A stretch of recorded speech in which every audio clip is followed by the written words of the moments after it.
them are more than pals. Our show can be a little gay, But if you're not, that's okay. you can listen and have fun either way. Xena, Star Wars, Doctor Who, guests and music and reviews. Game of Thrones, Winona too. We promise there's something for you. She nerds out. We're girls that like nerdy things. Nerdy things. Hello and welcome to the She Nerds Out podcast. I'm Kat. I'm Wendy. And this is Tara. On today's episode, we talk to Luke Boyce, who, as you know, is one of the executive producers and co-showrunners of Sci-Fi's Revival, starring none other than Melanie Scrofano, and of course, Romy Weltman, who is now a good friend of this podcast. We talked to Luke about a lot of really cool behind-the-scenes stuff, and it was a great interview. But before we get to that, hey guys. What's up? What's up? We have a bulbous this weekend snooping. Yeah. Very bulbous. You too. I was a part of some of Tara's, quite a bit of it. We had a I group wasn't- outing. Yeah. We had a group outing at That's my, this is Tara, Halloween party / Rachel's birthday. Yes. So yeah, it was on the 25th. It was a really good time. You all showed up. We did. Yeah, we With- did. You sound surprised. Quite. It was like, whoa, they actually came. Early It was to very help. exciting. And it was very fun. So we took a lot of great pictures. So I had spent a lot of time preparing for this party. No And shit. a lot of decorating took place, of course, inside and out, as it usually does. And one of the favorite decorations I thought of the night was we put together our 7-foot Chewbacca. Oh my God. 7-foot Chewbacca. That's really a Christmas decoration, but his hat and candy cane are removable. So instead, we put a wizard hat and a severed leg in his hand instead of the candy cane. Now he's Halloween Bigfoot Chewbacca. So He stole the show, Tara. yeah, he talked. He laughed at you. That was really. By the way, he's my favorite. 7.5 feet tall. 7.5 feet. Shortchanged him. I really underestimated how large he was because I was going to put him in a window. He does not fit in my floor to ceiling bay window. You only see his chest. That's so funny. His head You only touches see the his top of the ceiling, and Oh with my the Santa God. hat on, it smushes the hat. Sure. It's so big. But we're leaving it up all year. It's going to be the bartender now. Love it. Yeah. What think did you this- guys think? Well, I mean, I think the smartest thing they did was to make the hat and candy cane removable. Oh, 'Cause yeah. then it's evergreen. You can use it whenever. And I don't know, he's an impressive specimen. To think that that is the actual size of Chewbacca, that's terrifying. It really is terrifying. I have a picture of me holding his head, put it on his body, like I had, that had his proof of the head that I right. had, You've the gotten bounty. my bounty, right? Yeah. And his head is massive. His head is as big as my whole chest area, Yeah. torso, right? Yeah. And his eyes are so alarmingly realistic. It's creepy. But we love spent, him. We spent most of the time in the room with Chewbacca, just Yeah. hanging out. He got a honestly. lot of photo ops. Yeah. He was very chatty. Yeah, very chatty. He's really just kind of mean though, laughing at you. He was laughing at our jokes. With He thought they were us. Funny. Oh, With with us. us? Us, Oh, not okay, at us. okay. Oh, you guys were telling him jokes. That's good. I was just Yeah. walking by and he was You like, thought we were funny. He was just No. like, you were, yeah. We were riffing. Oh, nice. Okay. Well, Yeah. I'm glad he warmed up a little bit. Yeah. He's great. But yeah, it was a really fun time. I think over almost 60, 70 people showed up. It got pretty rocking there for a while. I had neighbors there. It was a good mix of some of the neighbors we invited, mingling with my friends, Rachel's friends, our friends. It was just a really good time. Everybody Yes. was in costume. Some great Yeah. What costumes. were you, Kat? I was a large Princess Leia from Endor. Nice. So I You had look my- great. Thank you. I have my poncho. I had Return my of the cool, Jedi, my yes. cool helmet. Yeah, So you and Chewie worked really we well. kind of together, were yeah. a good pair. Yeah, we're a couple's costume. Yeah. Wendy, what were you dressed as? Mon Mothma. Wearing the costume that I had planned to wear for Comic-Con, but it didn't arrive. So I thought, well, I'll wear it to the party. The Great jacket costume. was cool. It's a good, It's a nice. I'm glad it finally showed up. surprisingly It looks well-made costume. Sleek. Yeah, you look Yeah, great. it's pretty good. One of these days I can have the parts that are, because I got the bigger size because I heard it ran pretty small, so I can have it maybe adjusted. Easier to take it in than let it out. So Always. But no, it's a great costume. yeah, it was, You it was looked surprisingly amazing. well made. You did. Thank you. And like you definitely like you were different in the costume. I You was were more Mon like Mothma. you were more regal. Elegant. Yeah, You're not used to seeing me in a dress. it was great. Well, who are you, Tara? And I was Captain Pike, but with nothing identifying me as such. Rachel and I basically were in the same outfit. She went as Captain Battelle, Melanie's character from Star Trek, and then I was Captain Pike. But I did not do the whole gray hair with the big swoop. So basically, it was just me in the outfit.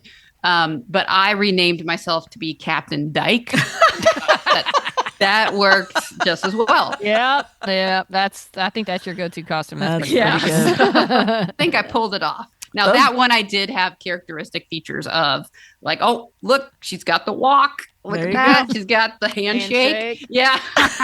Well, those boots, man, those are kick-ass boots. Yeah. Well, both Rachel and I's feet were like so sore the next day Oh, yeah. and we could like feel because we put these rainbow, really cool gay enamel Star Trek, the insignia pins on the side. Because the boots have them, but obviously not the gay rainbow ones. But you pin them like and put the back of the pin no. in there. So that was rubbing on the side of our feet pretty much all Ow. night. And then, yes, our next day we're like, do your feet feel weird? Because mine feel weird for like 2 days after. But it was worth it. It was a lot of fun. We'll definitely be putting up a picture on socials because we look good. Yeah, we took got some decent nice pics. pictures taken. We look good. Yeah. And then, go ahead. Well, I was gonna say, Anne and Noe and Banana Cat were also there. They had a couple a throuple Oh my gosh. costume. So cute. They were Luigi and Mario and Yoshi. Yoshi, it was so cute. They look It was great. funny. They took a picture of themselves, the three of them. It was really cute. It was really in cute. character. It was a They really look funny great. picture. They look great.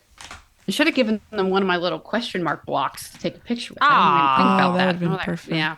Ah, shoot. What are you thinking? I know. And then the following week, so this past Thursday, we had our first Dogoween at the house. And I've been inviting some friends over to Dogoween. I said, we're having we're having our Dogoween. And I don't think people realize that we were hosting the Dogoween at our house. They thought we were like going to some Dogoween event. Oh, So we said, no, we have invited the neighborhood over. We put up a large poster sign outside of our house. And then so many people with dogs walk by. And then we went ahead and posted 3 flyers along the main, go along Clark Street there, because that's another big dog walking spot. So we're like, all right, that's all we're going to do. We're not going to post it on Nextdoor. We're not going to put it along Clybourne, which is the more main street. We're not going that far. It's just this area. So we show up, Wendy shows up, and I have some extra costumes. I ordered us Dalmatian costumes. And then Rachel was Cruella DeVille. aww. So we got there, we That's got all our cute. stuff, we set up the table. Rachel and I the night before had prepared doggy bags with treats. So they got guys are a crazy, pack man. of treats, they got a ball, they got a squeaky chew toy, and a doggy Halloween bandana. And then Wow. and they get their picture taken with my new Polaroid camera that I'm obsessed with and taking a bunch of pictures with. And they could like go and just hang out and whatever and go take pictures with stuff. That's great. Yeah. So we ended up getting about at least 60 dogs. Wow. So it was a 4-hour window because we extended it to from 4 to 8 p.m. because it was actually really hot that day. It ended up being like 88 degrees or something. So we wanted to go a little bit longer just in case. Yeah.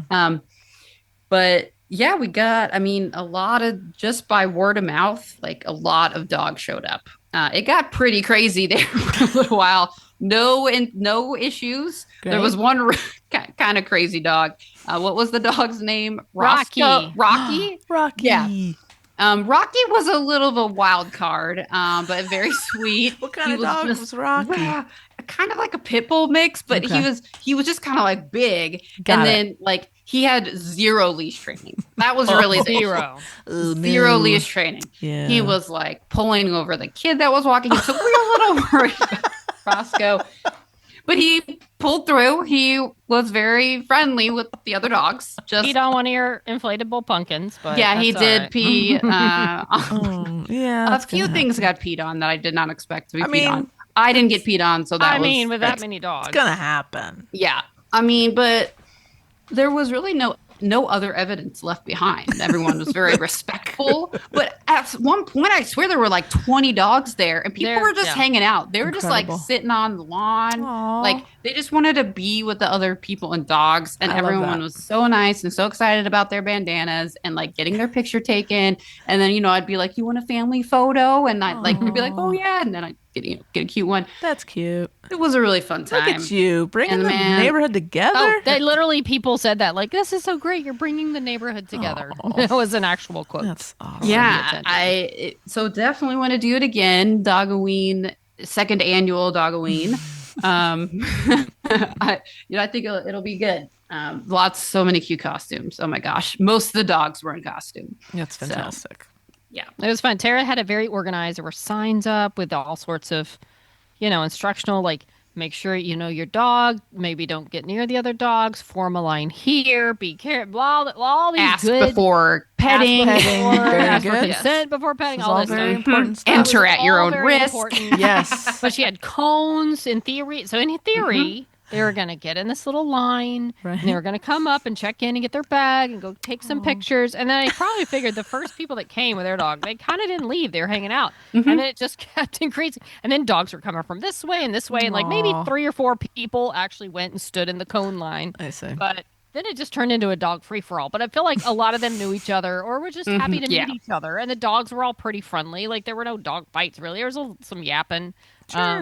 It happens. But yeah, it was very successful and Amazing. fun to see all the dogs in costume. It was very hot in the Dalmatian outfits, but Yeah, I First was of all, sweating. yeah, it was pretty hot. Why have I not seen photos of these Dalmatian I don't have costumes? any. You've got to send them. Oh, to I me. do. I'll send you some. Please, They're cute. I've got some please. cute I've ones. got to see what I took too. I think I got So it. cute. Yeah. Well done. No, it's good Man, stuff. She that's so much wasn't done work. yet. The biggest night was yet to come. Yeah, I can't Was- wait to hear about this. Be The continued next now. night, yes, at that was Thursday night was Dogween. Friday night was the big one was Halloween. Sure. We bought little clickers, the counters to Cool. keep counts of Okay. how many people came because we'd heard from all the neighbors it gets really crazy, and they said just set up a table. You're not gonna be able to like go back in your house, like Right. the Stay amount outside. of people. Yeah. That's what So we we just, set up the we table, just stay outside. and a few other friends came over. Wendy came over, and 3 other friends, and our other roommate Joe was out. So it was like a good time. We were just hanging out, and it was started a little slow. Now this was during Game 6 of the Dodgers game. Oh, you don't our- say. Yeah, yes, I know, but that part's coming later. So our whole neighborhood like transformed, especially the little cul-de-sac that I live on. Yeah. Almost every house was doing something. My next door neighbor had a screen up with the Dodgers game on. Nice. And the neighbor, like everybody had like a big display going on. There was a big Harry Potter display with Professor Snape that was giving out shots to the adults. That's That was awesome. great. And so it was just like so it basically turned into an enormous block party. Yeah. There were just hundreds of kids roaming around like at any given time. The party, it was a party. The music was bumping, Incredible. like, and then you got the Dodgers game on like one garage, and then so we ended up having 720 kids. come Holy through. shit. Yeah. Wow. We overbought candy. We bought many hundreds of dollars worth of How candy. much did you have left? None. I was going You to ran say. out We of gave candy. out the last 2 very respectful teens Yeah, showed yeah, up yeah. at 10 o'clock on the dot. 10. Yeah, yeah. Wow. 10 o'clock. And we had like maybe in reality, maybe like 5 or 6 handfuls left. We were like, just take it. it. We gave them the Wow. rest, right? So Wow. that was it. We were down to our last bag. So before that, were you giving each kid a piece of candy, or were you Oh, doing like no. a couple? Like No, like we a had little done the grip? math, Kat. I'm not a Yeah. one-piece hander outer. Same. I have no There's no way. issue Yeah, with same. people that do that. No issue at all. But I know that I get excited and I'm like, you take candy, you take, and I know I'm gonna give out at least between 3 and 12 pieces of candy. Somewhere in there, it's gonna fall, like some form of a handful. That's good candy math. Yeah. So we planned. We bought enough to theoretically give each child like 4 pieces to like 500 kids. Wow. So then we overbought past that. We're like, okay, there's no way we're gonna get to this point. You can always return it if you have. You can return it. Yeah. We have nothing left to return. That's incredible. So, next year, and it was, the neighbor said it was slower a little bit at the beginning because of the Dodger game. Yeah. So I'm sure Friday helped it pick up later than normal too. Yeah. Wow. Yeah. So it was a good time. It was a lot of fun. So That's it was amazing. like I felt like I lived in Halloween Town. Not a little bit of Jack Skellington's Halloween Town, but what I'm referring to when I say Halloween Town is the classic 1998 Disney Channel film, Debbie Reynolds film, Halloween Town. Pretty great. Yeah. So it's like your dream come true, right? Yes, it was. And I can't wait. And Christmas, they have a Christmas Eve parade that comes through. And is that the caroling truck? I don't know. Is it different? No one's referred to it as the caroling truck. That sounds a lot. I've heard it referred to as a trolley of sorts. It's a truck. Christmas trolley. It's a truck. Really? Have you not seen it? Have you not seen it? Oh, okay. It's fun. Are you sure it's the same one that goes through your neighborhood and mine? No, yeah, because we have to go to your neighborhood to see it. It doesn't come to Burbank. It's only really? Toluca Lake. Yeah. Okay. Well, maybe I'll invite you over. You invite me to the street? To the street. Yeah. So, and everyone's asking, are we going to do something for like a dog miss? Oh, I'm like, God. I don't think Tara, we can do anything for dog miss. Look what miss. you've done. But I know, but I'm thinking like maybe the year after, like dog parade for Christmas. I don't know. I don't know. Why don't we integrate some dog parade things? But what about Thanksgiving? Do a Thanksgiving Day parade. Dogsgiving. You give things to dogs. Yeah. Or you just swap dogs. Everybody swaps dogs. That's an interesting idea. Okay. Anyway, so that was my weekend. Amazing. Wendy, any other thoughts on? Well, yes. Well, because I joined for many parts of it. That Friday night, I had to work the next morning, so I couldn't go too crazy. But I left around a little before 6 and went by Cats, and which I'll let you tell the people about your setup because it was very cute. Okay. I stopped by, had some Cracker Jacks, grabbed a Reese's, watched a little baseball because the game was on TV there. And I'm like, okay, well, I got to go because I'm going to go. I drove by a house in Burbank, the Wicked House. Well, and you Tara had your visited. charcuterie board costume. I was wearing my charcuterie board. You look delicious. Thank you. So I drove by there. It was very treacherous because there were people and children everywhere on that street, as you know. But I was like, I'm just going to drive by and see it. They have video clips playing. I mean, it's insane, this house. When Tara and I saw it, it was still being put together. And it was ridiculous. It was so good. Yeah. But so I just kept going. I'm like, I'm going to go to Tara's. I'll stop by for a little bit. But again, I have to get up early. So I'm just going to come back and go to bed early. And I got there a little before 7. And I did not feel safe leaving the neighborhood till after 9 because there were so many people. And I somehow managed to get a parking spot across the street from her house. But the streets were full of kids and even the cars going by so slow. And I was like, I don't feel safe trying to get out right now. I get it. I don't want to run over some trick-or-treater. And there were dogs. God. So I'm like, and it was fun. I was having a good time. Like, it was really fun just seeing how we had drinks. How many kids. I didn't even drink because, like, I don't want to have any alcohol in me if I do drive home. Smart. Because even if it's not my fault, that's not good. Even if it's not legally bad, like, I don't want anything. But I did take some pizza. So Because you're not yeah. crazy. I'm Did not you crazy. try the crazy bread though? No. I didn't What? have any crazy bread. Pizza, I don't know. I pizza? didn't want to take your bread. Some little kid asked for the bread. Pizza, Or her pizza. mom. Oh, mom yeah. was like, she's not really into candy, but she loves some of that crazy bread. I So love we that. gave her a piece Crazy of bread. Yeah, dude. That little girl is my. If is you've my new never best had friend. crazy bread from Little Caesars, Little you Caesars. got Yeah, to. I Pizza, don't pizza. remember. So Little good. Caesars I is shoulda.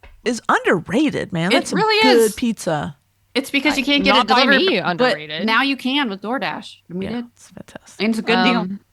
Yeah, it was a lot. I mean, I was having a good time, so I didn't really want to leave. The only reason that I eventually had to go home at some point was because I did have to get up at like 4 a.m. the next day. Right. So, and then I drove back through my neighborhood. So it's like there's Toluca Lake, like Tara's neighborhood, and then there's another Toluca Lake neighborhood closer to me.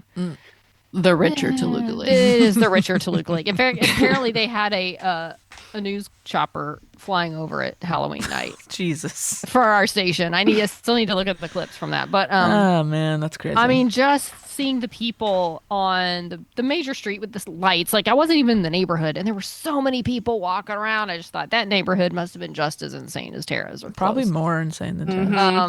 So anyway, Because they have like walkthroughs there, like people turn their houses into haunted houses. Yeah. oh yeah, I can't even imagine. But it was so I had fun. I was glad I got to experience Tara's crazy Halloween neighborhood because it lived up to the billing for sure.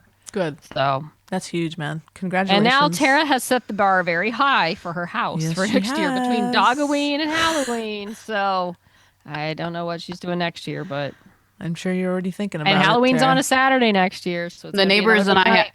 have already conspired that we're gonna like coordinate to some degree next year and awesome. really be the block. I love that. Yeah. You need to get the rest of your neighbors on board. Yeah, I'm gonna be like, hey, 'Cause some if of them I didn't run do a anything. run a cord over to my house, plug it in, use my own electricity, can I just light your house up? Yeah, seriously. Can I decorate your house? Yeah, we have a lot of duds on our street too. We only have like, it's frustrating, but it sounds like you have a lot more. Your neighborhood really gets into the They spirit. came through. They came That's through in that awesome. last week. A few of them put stuff up. That's great. Next year, I feel like I need to drive through your neighborhood on a non-Halloween night just to see all the lights because there's no driving on Halloween. Yeah. But anyway, Kat, what did you do? What happened yes. with you this week? You don't want to hear about it. Okay, well let's No, go. I'm just kidding. I'm just kidding.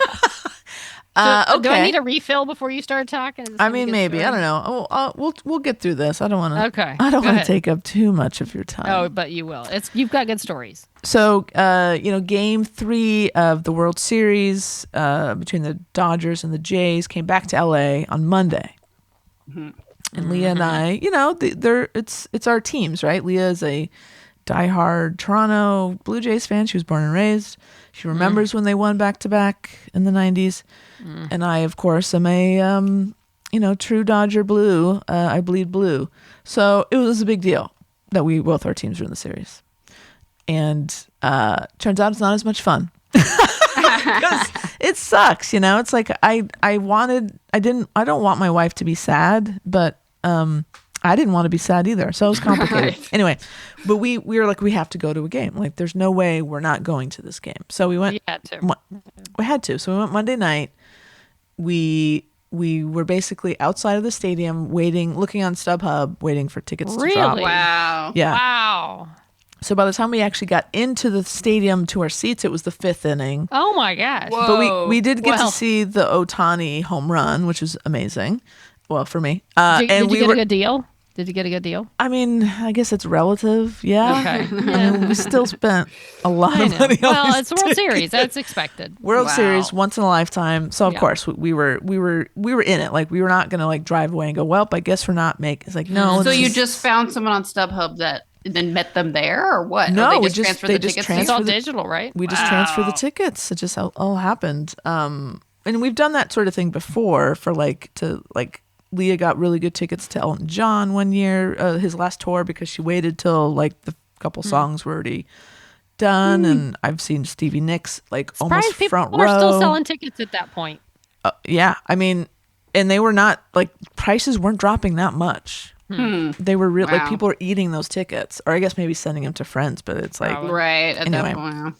So we luckily ended up in a very cool section, surrounded by Dodger fans, but everyone was super cool. Like Yeah, Leah, Where were you? How was your view? we were kind of along the third baseline, but like in the reserve section. So not the loge, but the blue, the first of the blue seats. So Okay, it wasn't okay. it wasn't terrible. It wasn't bad. And so everybody was pretty fun. Like guys in front of us were like, Leah and these guys were giving each other shit. And it was really friendly because there's always a chance of having a bad experience at a Dodger game. Was she decked out in Blue Jays Of gear? I assume? course, yeah. She had the gear. At least we're kind of the same color, so maybe it wouldn't be that obvious to a glancing viewer. Yeah. Right. And there were other Blue Jays fans around. Like there was a couple guys, couple seats that way, she wasn't the only one in the whole stadium, but she was by far in the minority. So, we get in and we're like, well, I mean, it kind of sucks. We're only going to see, we got here in the 5th inning, so we're not going to see a whole game, but you know what? It's okay. It's okay. It's still going to be fun. And cut to the 18th inning. Oh my God! I forgot it was that game. We got a full game and a half basically by the time we got in. Wow! And that was insane. It was a roller coaster. It's the craziest baseball game I've ever watched, let alone been there for. Was there ever any moment that you thought like, "Hey, should we go or should no?" Absolutely not. I liked your text. We live here now. Yeah, Exactly. I didn't even know you were live there. here now. But I mean, I guess you showed up a little later, so you weren't there for the full 18. We weren't there for the full 18, but that's still a long. That's long still time. long. That's like I said, game and a half. it was a long time. And But- in the World Series, things take longer. They're switching out pitchers all the time. and lots of replay, Everything takes challenging the a long play, time. and Yeah. it was a really, like, we were exhausted. I can't imagine the players felt, but like we as fans, we were just like, Yeah. okay, here we go. We're going, like, it got close a couple times. Both teams like, oh, are they gonna get this guy in? No, okay, well, all right, sit back down. There's another inning. Like, it was intense, man. How full was it at the end? It was pretty full. A lot of people left. People had definitely left, but not a Well, lot yeah. of people. I was impressed. I was impressed with my LA fans. Well, sometimes people have to go. So Yeah. But so finally, Dodgers pull it out. Leah had actually gone up to go to use the bathroom. Oh, so my Oh she's- no! When it happened, Yeah, but she was okay. She's like, she watched it, they have Yeah. monitors everywhere. So she heard something happen and then she watched out and she watched it. She's like, I kind of didn't want to, I'm glad I wasn't there in the stands when it happened. yeah. Cause that's not fun. But what did you do, Kat? You said, we ended up pulling. But like, what was your reaction when he hit the walk? Oh, It was a walk-off home run Yes. to win the game. Yeah. Freddie. After 18 innings. I freaked the fuck out. All the guys around me, you become like instant friends. Like we're just, you can't high five enough strangers. Like you're just like, did that just happen? It was insane. Absolutely insane. Like, I one of the greatest live sports moments. I think the best live sports moments I've ever been a part of. Wow. Yeah. Insane. Yeah. Absolutely insane. So by the time, incredible. And by the time we got out of the stadium, it was just before midnight. And, getting out of that stadium is at least a half an hour ordeal. And so our next goal was to get to In-N-Out before it closed at 1. So we made it to Glendale In-N-Out because there's no drive-through. You got to go in. So it's a lot easier. Really? Yeah. And we went in and it was mostly Dodger fans who were doing the same thing, coming home from the game. So then by the time we got home from In-N-Out, it was like, 1:30 or so. So we didn't get to bed till really on Monday night. So, and then game 4 was that next night. And I had tickets to go see My Favorite Murder, which is the podcast that one of the hosts, Karen Kilgareth, who honked at me a couple weeks ago, I talked about on this podcast. So I was like, well, I got tickets. I'm going. Like, I got to go. So I was watching the game. No, did that game end before? I don't know if I knew the outcome before I went in. Anyways, doesn't matter. I think I might have.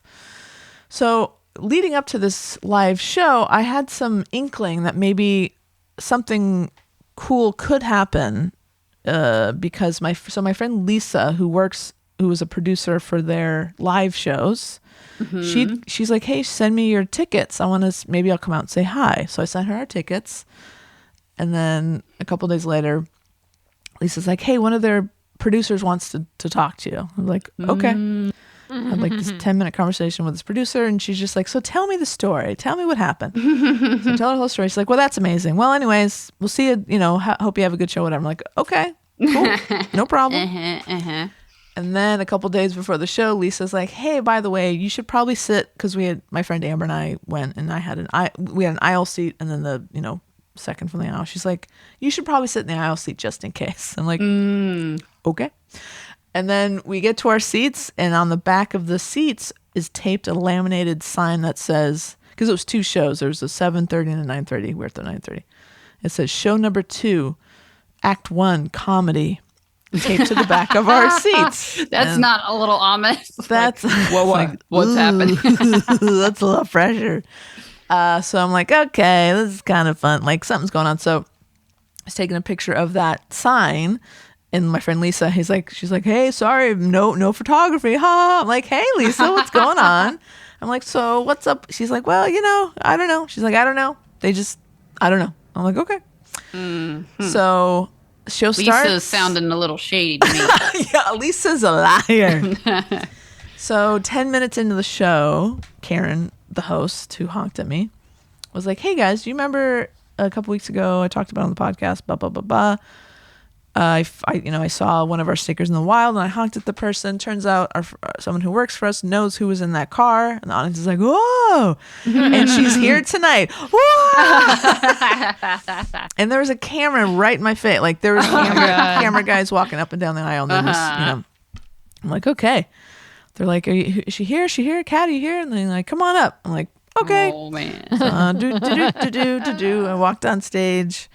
And luckily, because I had an inkling, I had prepared the story. I told it several. And I think the producer was vetting. I think I was vetted. And they're thrilled that it's someone who's well-spoken, who does their own podcast. They're not going to get up there and like mumble answers, like who can definitely tell the story and present the story. So. And I'm sure Lisa vouched for me. And I think because I talked to this other producer, I think I probably got the green light. So yeah, amazing. So I'm on stage with Karen and Georgia, and it's one of the most, like, when I say it was a dream come true to be on stage with them, I'm being 100% sincere. Like, they are kind of the reason I wanted to get into podcasting. Wow. And so to be able to go up there and riff and have fun and tell jokes and make people laugh, like, guys, it was fucking awesome. It was killing it. Is there a place to see this or listen to it? Yes. So they recorded it for the live podcast, but they also the cameras were there because they're making it a TV show. So I may get cut. I may get cut. But my friend Amber, as soon as like they started talking about the story, I was like, Amber, start recording. So I do have video of it. I don't want to like start releasing it until at least I know if I'm in the actual. I don't want to get in trouble. Right. But I'll send it to you. I'll send it to you guys. Okay. So yeah, and one of the funny parts was that, when Karen was like, yeah, I remember, I took a picture of the person's car, and then, they're like, but here's proof. So a picture of my car in front of my house. I mean, my license plate was blurred out, but I don't know how they took that picture. So I'm like, the first thing I say on stage, I'm like, how did you get this picture? Karen's like, don't worry about it. So it turns out Leah took the picture and sent it to Lisa. Like, I'm like, you little tricky little squirrel. I had no idea. See, when I saw that picture, I thought that was the one that maybe you had sent in to prove who you were, because I noticed. That was like, oh, wow, okay. No, that was a surprise to me. Like, who the fuck took this picture? And just amazing. Like, it was a surreal moment. And it was one of the coolest things that's ever happened to me. How long was the bit? How long were you on stage? You About 7 minutes. About 7 minutes. Gotcha. Yeah. Not bad. Awesome. And I got some hugs. Nice. All right. Really fun. They both look amazing. They smell really good. And so that's great. Amazing. We'll see what happens. Again, I might get cut out of the TV show. And then they actually ended up reading my original email on the podcast this last week. So it's like they're kind of obsessed with me. Apparently.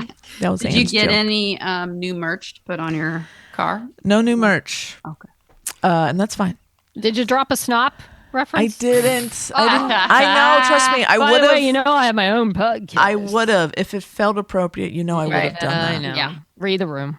We know. Exactly. I didn't want.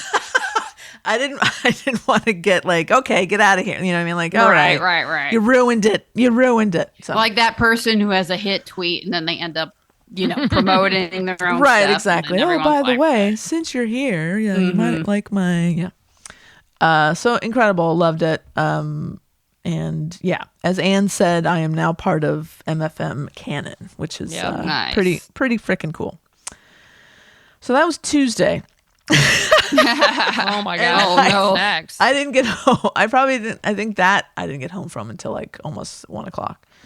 And then we had tickets to go to a concert on Wednesday night, but we ended up not going because Lee had to work. So like, luckily, I was like, okay, I'm kind of exhausted. So Halloween rolls around Friday night. There's another Dodger game. Could have been the end of it. Game 6. Jays could have won it. They were up 3-2 in the series. And so we had a nice little kind of skeletons camping set up, and we decided we're going to watch the game. So we brought a TV out. We, everyone was sort of like, those when you go camping and you see those people who have like the big RVs that have a TV on it. Like it was sort of like that. So we Nice. had some neighbors come over. We have some Canadian neighbors come over. Some other friends. And so, yeah, Wendy showed up. Like we had a nice little kind of like watch party with some skeletons. And we had more kids this year than we've ever had, which is really exciting. Nice. We ran out of candy. We've never run out before. Did you have a counter clicker cat? No, I didn't think about it until it was too late. I think next year we'll do that. Okay. But I would say we had close to 100 kids, which is a lot for us. Like last year, nowhere near that. So that's great. Our numbers are going up.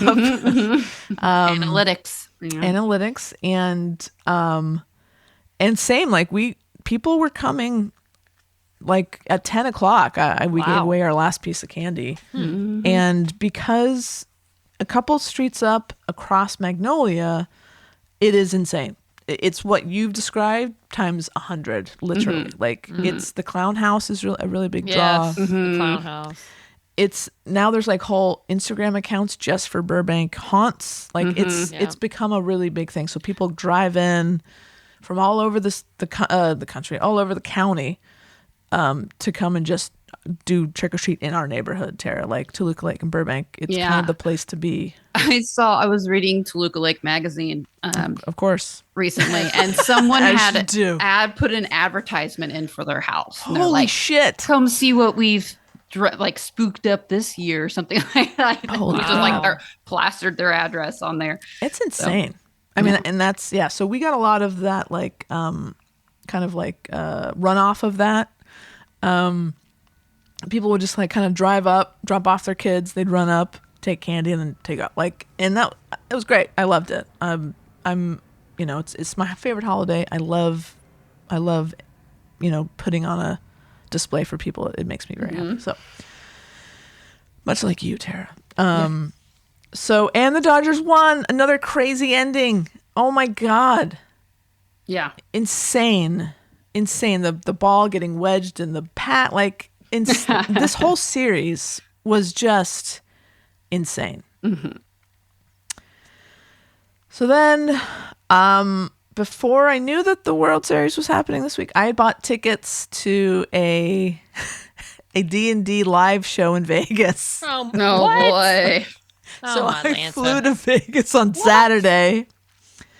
Just watched the show, and I'm sitting there, and I have my phone. I'm watching the MLB app live, like every like it's a little update, like foul ball or strike. I'm just kind of like a little distracted. Yeah. And during intermission, I'm like, okay, it's gonna be intermission soon. I need to go get something, get maybe a pretzel, maybe use the bathroom real quick before it gets crazy. So as I'm walking up to go into where the concessions are, I see it final 5-4 Oh, Dodgers. I'm like, oh, the Dodgers just won. And I couldn't believe it because it looked like we weren't. It was like, we're fucked. it was the 11th inning. We were fucked. Oh, I And- thought we were so fucked. Oh, completely. And, yeah. And we were down for most of the game. Yes.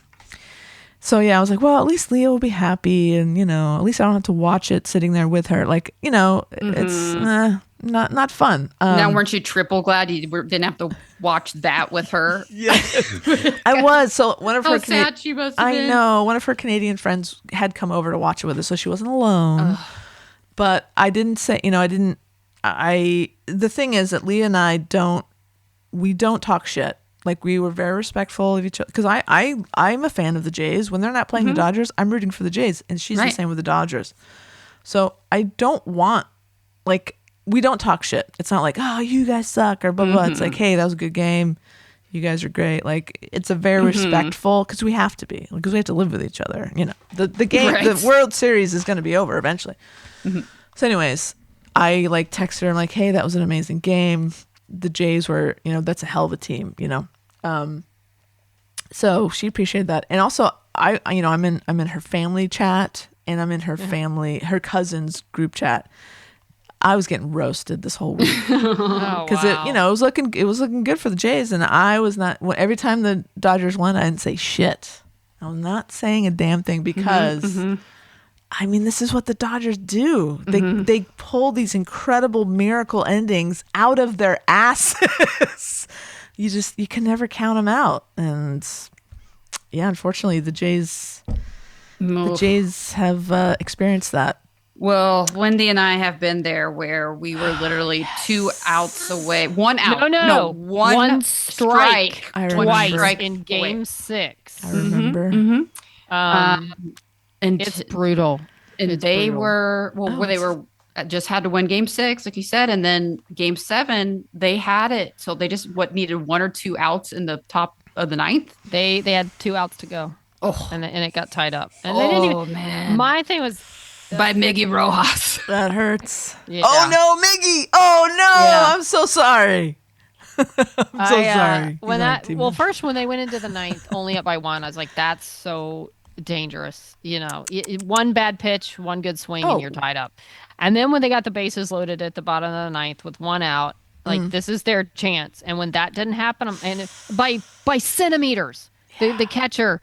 His foot came off the home plate, and then it went back on. Literally, it had to be fractions of a second. It's a game of inches. And then they had players running into each other in the outfield, but yet still making the catch. It was insane. And I was like, that's not good. Like, you just blew your chance. Yeah, And I still had other chances, but I want a T-shirt of my favorite player, Kike Hernandez, laying on the ground. Kike, Oh, yeah. like this. Most dramatic fashion after he had been pushed aside by Pajes. Pajes. So did you hear this? Did you hear why he was laying down like that? Because he thought they lost. He thought Pajes had blown a really? catch, and he was like, "I'm going to look up and see these players celebrating." Oh, And so I guess he was Pajes is like, "You okay?" And he's like, "Yeah, did you got the ball?" He's like, "Yeah." He's like, "Okay, let's go." So fucking funny. wow, that's funny. and then when they got that double play, because they had a my run, Blue Jays God. had runner at first and third, and I was like, "Oh no, This is just it. a Their all they chance. need is a base hit right Just now, one little bloop, and they outfield, and they're done. just any kind of hit." And they had only had 1 out, and I was like, "Oh, this is it." I thought it's over. Then that fucking double play, and I screamed, "Did we just win?" I know. like, what just happened? It was over so fast. That's 2 outs, right? That's all we needed.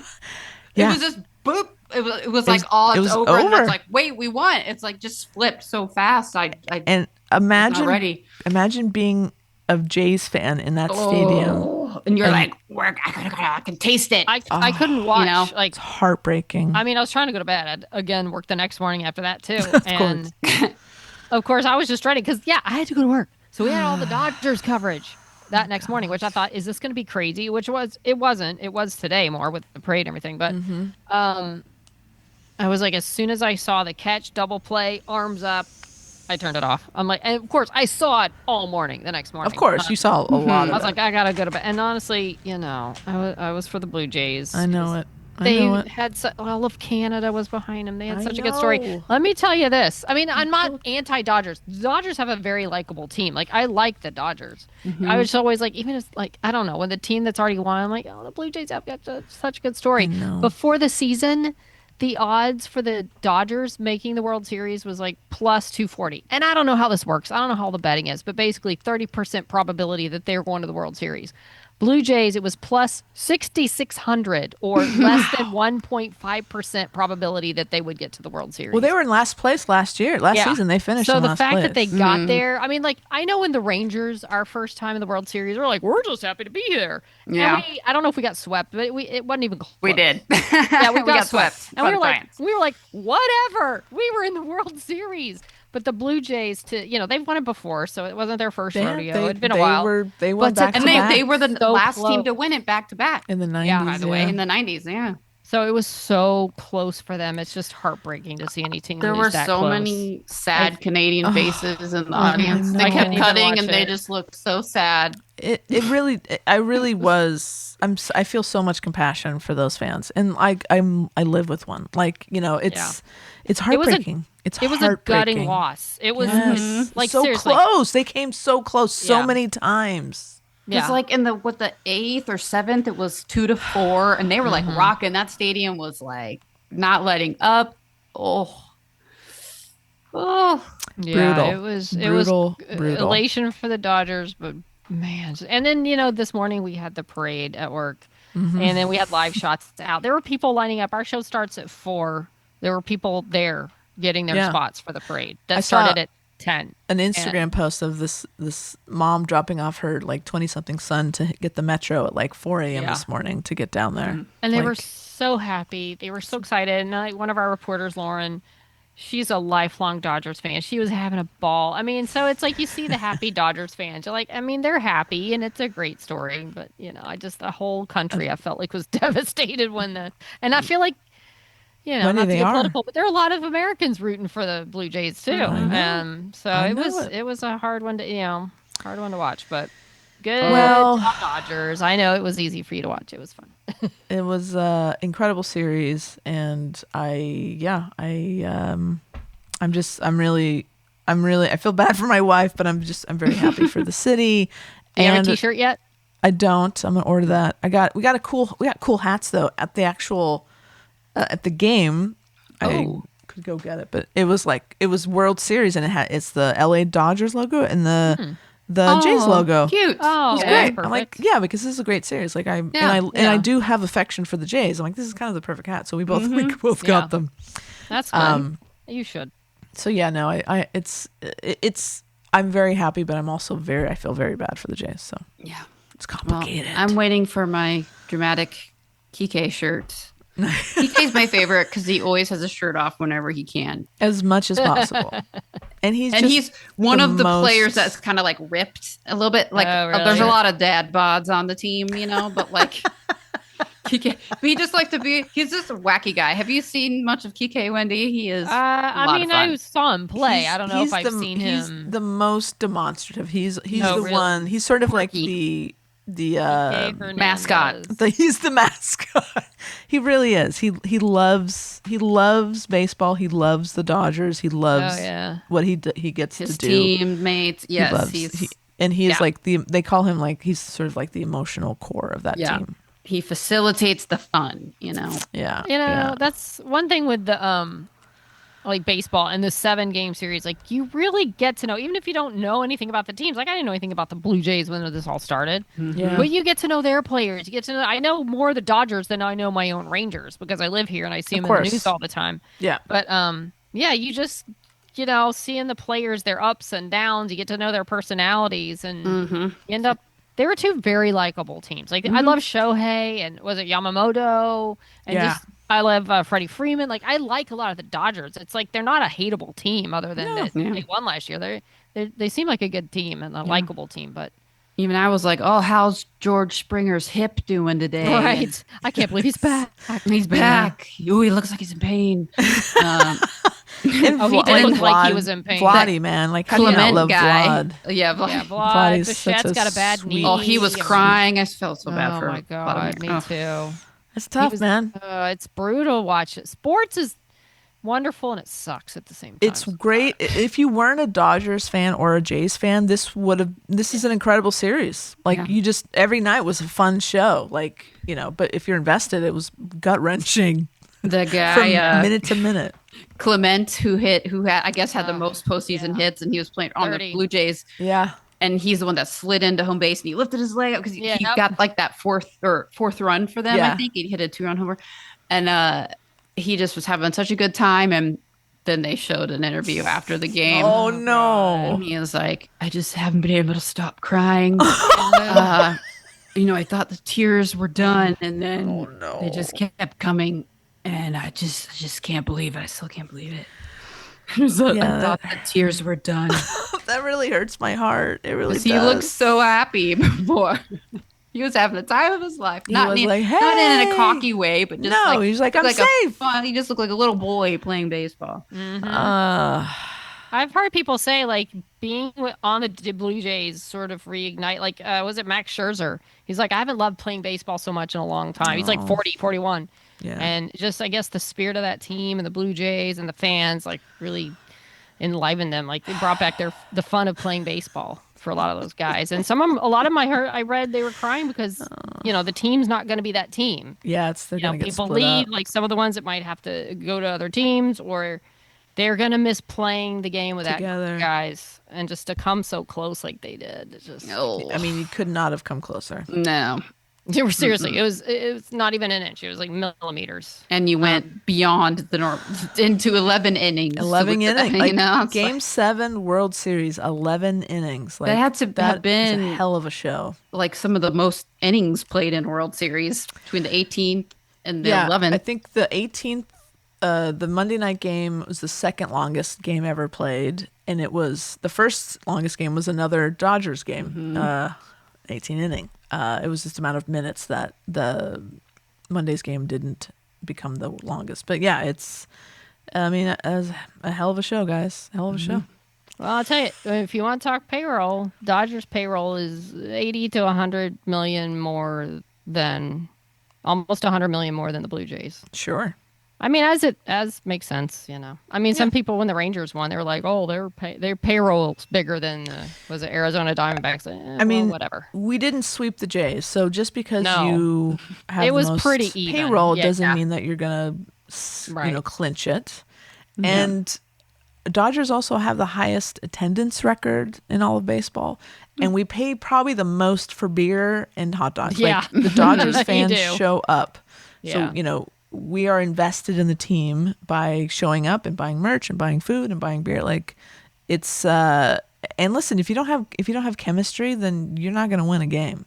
Correct, So It's not like the there's- Dodgers win every year just because they have one of the highest payrolls. No. And, there's in the last 5 years, they've won 3, but before that, they hadn't won in like 25 years. Yeah, exactly. So, but I understand the criticism. I'm not saying they're criticizing Wendy, but there's a lot of No, criticism. but I'm just saying, look what the Blue Jays did with less. Right. Like Incredible. That's what I'm saying. Like the difference is huge, but yet the quality of the teams were right. Right, neck and neck. Yeah, even regardless of the payroll. That's what I meant to say. Not like Yeah. maybe Yeah, else, yeah. But no, there's plenty of haters. Like, listen, I saw someone said, like, New York, the Dodgers are the new Yankees, or the Dodgers are the new evil empire. Kinda. I mean, just because they Man, won twice in a row, they're okay. they're the ones with the target on their back. Well, no, I think the Yankees or Dodgers. I think either one of those teams, everybody's just going to want hated. the other team to win, just because they Sure. have won so much. We're hated. They have, yeah, pretty much, yes. And you know what? We don't care. No. We don't care. We're going to keep going to the park and spending $30 for beer. Oh my god. Well, a lot of people think you can go back next year. We'll see. I mean, we'll see. I mean, Rangers, Dodgers, let's go. Oh my Yeah. god. I'd love to we'll see that. I love. Oh my gosh, that'd be amazing. But A podcast I mean- divided. Well, listen, if my marriage can survive it, this podcast can survive it. I feel good about it. Well, speaking of feeling good, You know who's I don't know. That's kind of weird. You know whose interview felt pretty good? just just stop trying, Kat. Just stop Let's while your talk, head, sort of. let's talk to Luke Boyce. We are thrilled to welcome filmmaker, storyteller, and co-showrunner of Revival, Luke Boyce. Please welcome Luke to the Snop. Hello, hello. So happy to be here. It's a pleasure to have you here. We're so glad to be chatting with you today. Let's get going. So let's start. Let's go back a little bit. What were your creative influences growing up? Were you? I get the feeling you're kind of a big movie and film nerd. So what were the things that kind of made you want to be a filmmaker? I mean, I kind of was really creative kid, and my dad was an artist, so that was just sort of in the house from a pretty early age. And then I remember we got a video camera in the 80s. It was kind of like a shared family video camera for vacations. And I remember we went to the Ozarks one year, and I still have the tape. It's like I took the camera and spent most of the time, making videos, making movies. There's just this idea, knowing that I could do that was pretty inspiring in and of itself. And then I remember getting a book from when I was in elementary school, from our elementary school library, that was like a biography about Steven Spielberg. And I had already loved, a lot of Spielberg movies as a kid in the 80s. Who doesn't? But it was the first time I kind of understood it, like kind of helped me understand that these movies had sort of a an author to them essentially, and like kind of understand what they were. And then reading about how he was, as a kid was making movies with his train sets and stuff like that. And I was like, oh, I do that, so it was like, an immediate connection there. And that was kind of what set it off. So I mean, I as early as like 8, 9 years old, or as early as I can remember, I wanted to do movies. Although for a while, in high school and through the early 2000s, I diverted and was actually a singer-songwriter for quite a while. Did that, and then just sort of realized like I loved that process. I loved music, but I didn't like playing in front of people. I didn't like being in the front, right? Like I was like, oh man, the thing about movies that I love is like I can do all this. Like I loved making records. Recording records was amazing because you could just craft everything. And I was like, oh, I know why I like this. It's because my first love, film, that's what I would do all through high school and everything growing up. And so I was just like, you know what, as great as this has been, I decided to kind of go back into film and kind of created my own. I just needed a thing to do, and I didn't want to go to film school. I was a little late for that at that point, and I was married and working, and so I started a commercial video company and used that to start to get equipment and stuff like that to make films. So I kind of built up my own sort of real world film school. Wow. That's great. As a Spielberg disciple myself, Uh-huh. who Spielberg for me is Mount Rushmore with John, Harrison, and George. Sounds like Yep, it's yep. my personal Beatles. Same. Yeah, child of the late '70s, early '80s to me is the prime filmmaking time of ever, and Okay. so I understand the influence. It influenced me as well. I ended up in television, not filmmaking, and news, and not the fun part of filmmaking or television, but still, so it set me on the course. So I totally understand the influence that those films had. Yeah, it's funny. It's funny because I've been like, just for fun, I've been rewatching Dawson's Creek and had forgotten. I watched it like I was the exact age that they were when that came out. So the show was huge for me. But how Dawson was a huge Spielberg fan, but in the show, it's like the uncoolest thing you could possibly be. Which I was like, What? oh yeah, that now it's kind of moved away from that. Now we're sort of in this post, like now Spielberg, we all agree is one of the greatest ever and a genius. But I forgot that there was that point where, and I remember it was like, oh yeah, I had to like couldn't like go out and say I'm a cinephile and my favorite, was Spielberg. Yeah. You'd be like, what? No, you're not a real cinephile. You got to be into whatever, French New Wave. Um, so yeah, it's funny. Well, I think that's, I mean, I think that's why film and television, the genre is what's happening now and in the last several, decade or whenever it started. Because those of us who are influenced by that got to the age where they were able to make what they loved and they were Yep. influenced by that. And so now, I mean, nerddom, geek fandom couldn't be bigger. So Yep. thanks, George and Stephen and all of you. Exactly.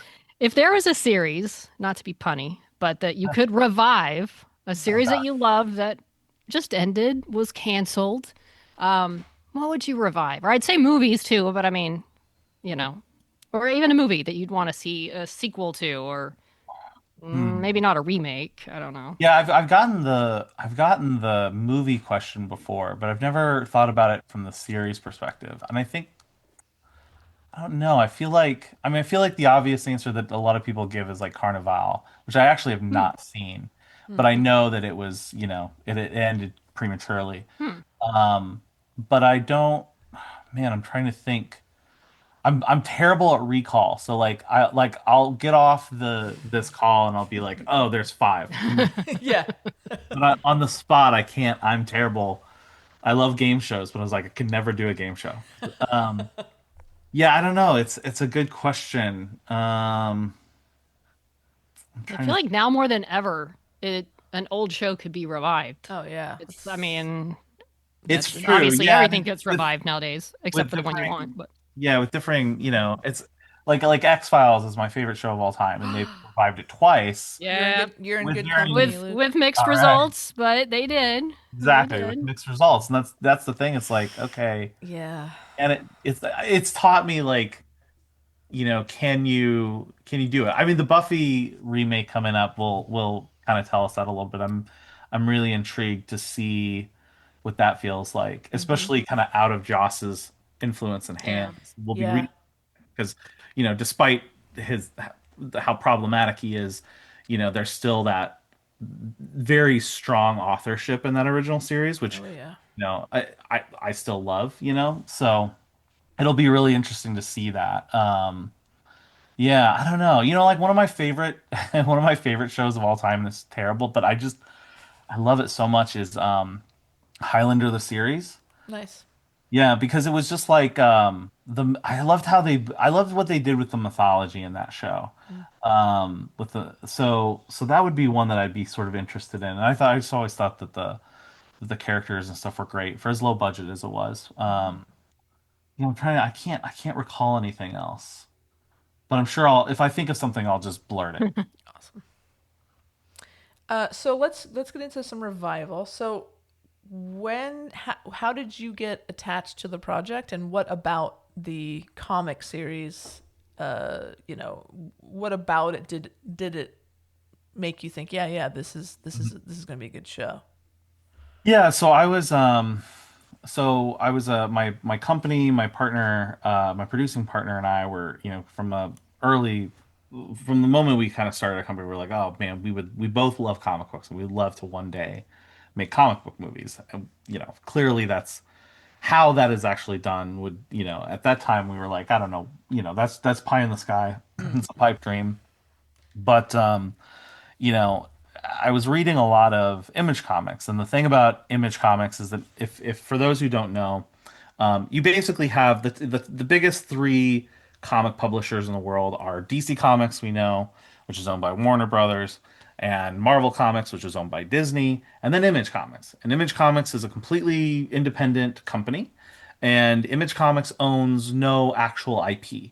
Mm-hmm. The point of Image, which came out in the 90s, was all these comic creators wanted to create a publisher where the creators themselves owned everything, 100% of the rights to their properties. And so there was this, an Image started out with a lot of great superheroes like most comics, but in the mid 2000s and earlier before, there's some stuff before, but there was this really huge boom of really interesting um genre bending titles, just all kinds of great stuff. Some of the bigger titles were like Walking Dead, we know was an Image Comics title, probably one of the biggest of all time.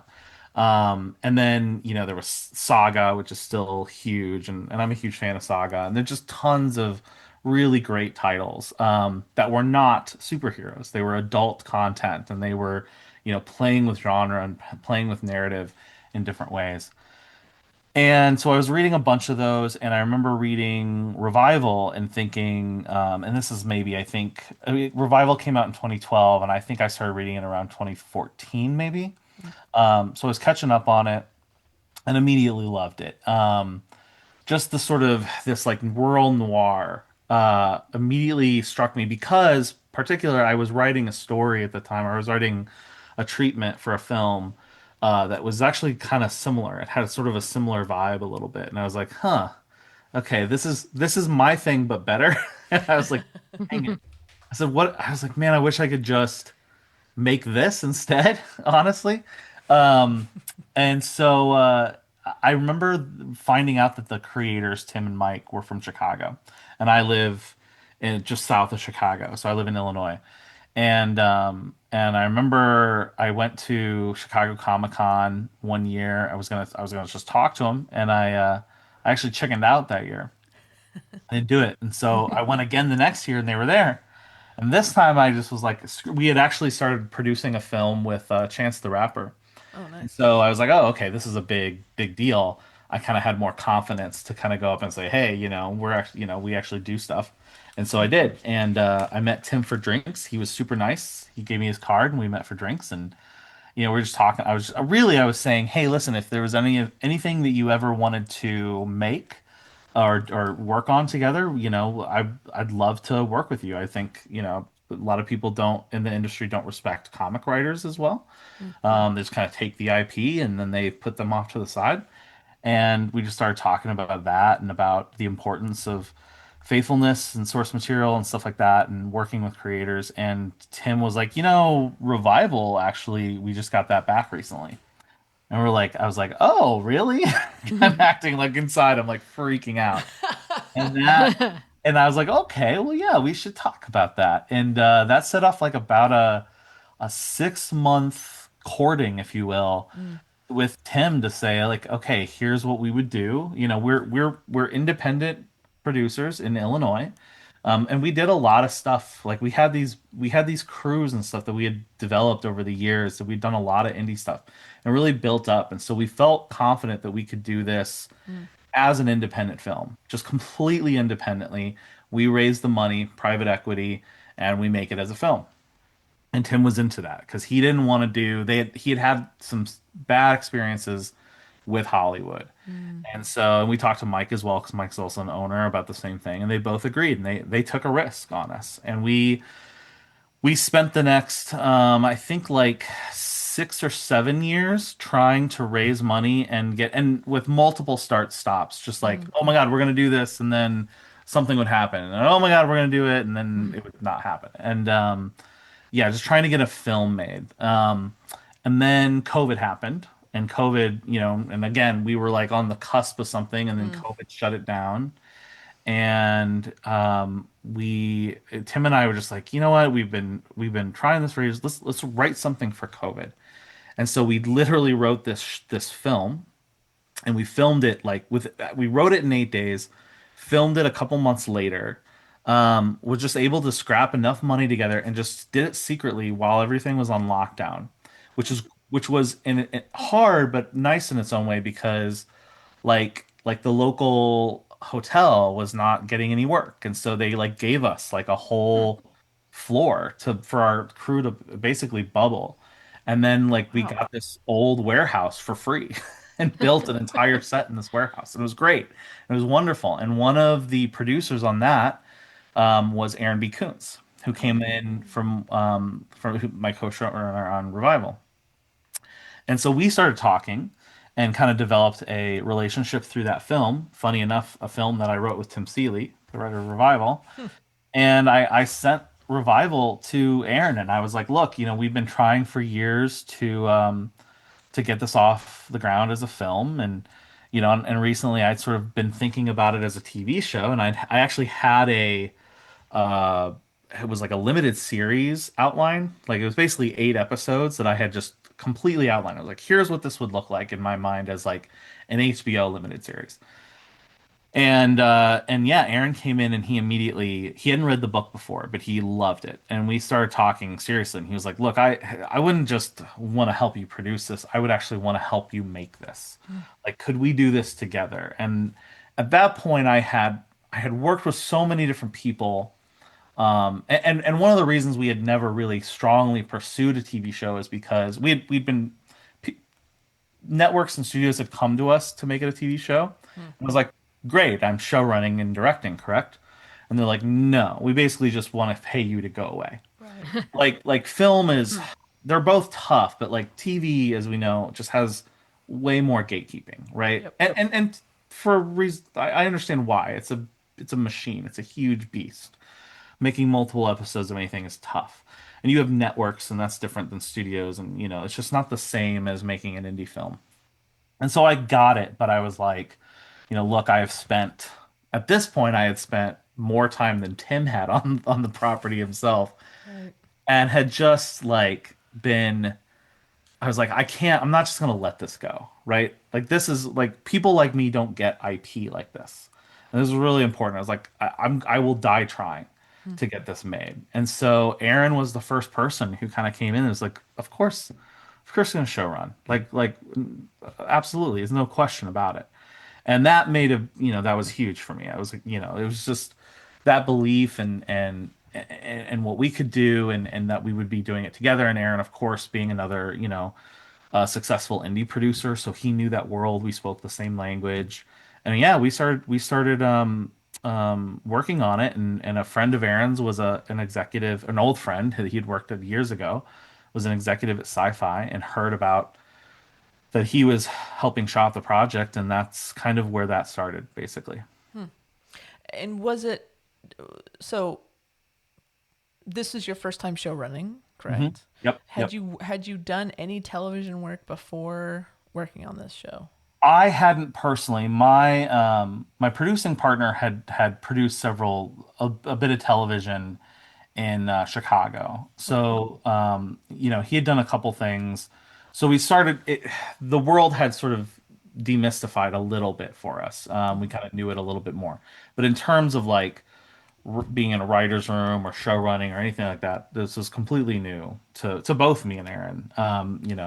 So yeah, we were completely green, which we came into it knowing, look, they might not let us do this, or they're going to want us to bring in an experienced showrunner or something like that. But because the project had come in at such a low budget, like they knew that it was going to be a low budget thing, it kind of actually gave us more freedom to be able to sort of take that leap and do it ourselves. So I mean, that's a credit to Sci-Fi Network, right? Like it is a huge that. credit. It seems like they probably took a bit of a chance on you guys, but I'm sure They they are did. They very did. pleased with the outcome. Yeah, and we are infinitely grateful for them to do that because it was never really a question. We didn't have to fight it or anything like that. And we thought we would have to. So That's yeah, amazing. saying, yeah. That's amazing.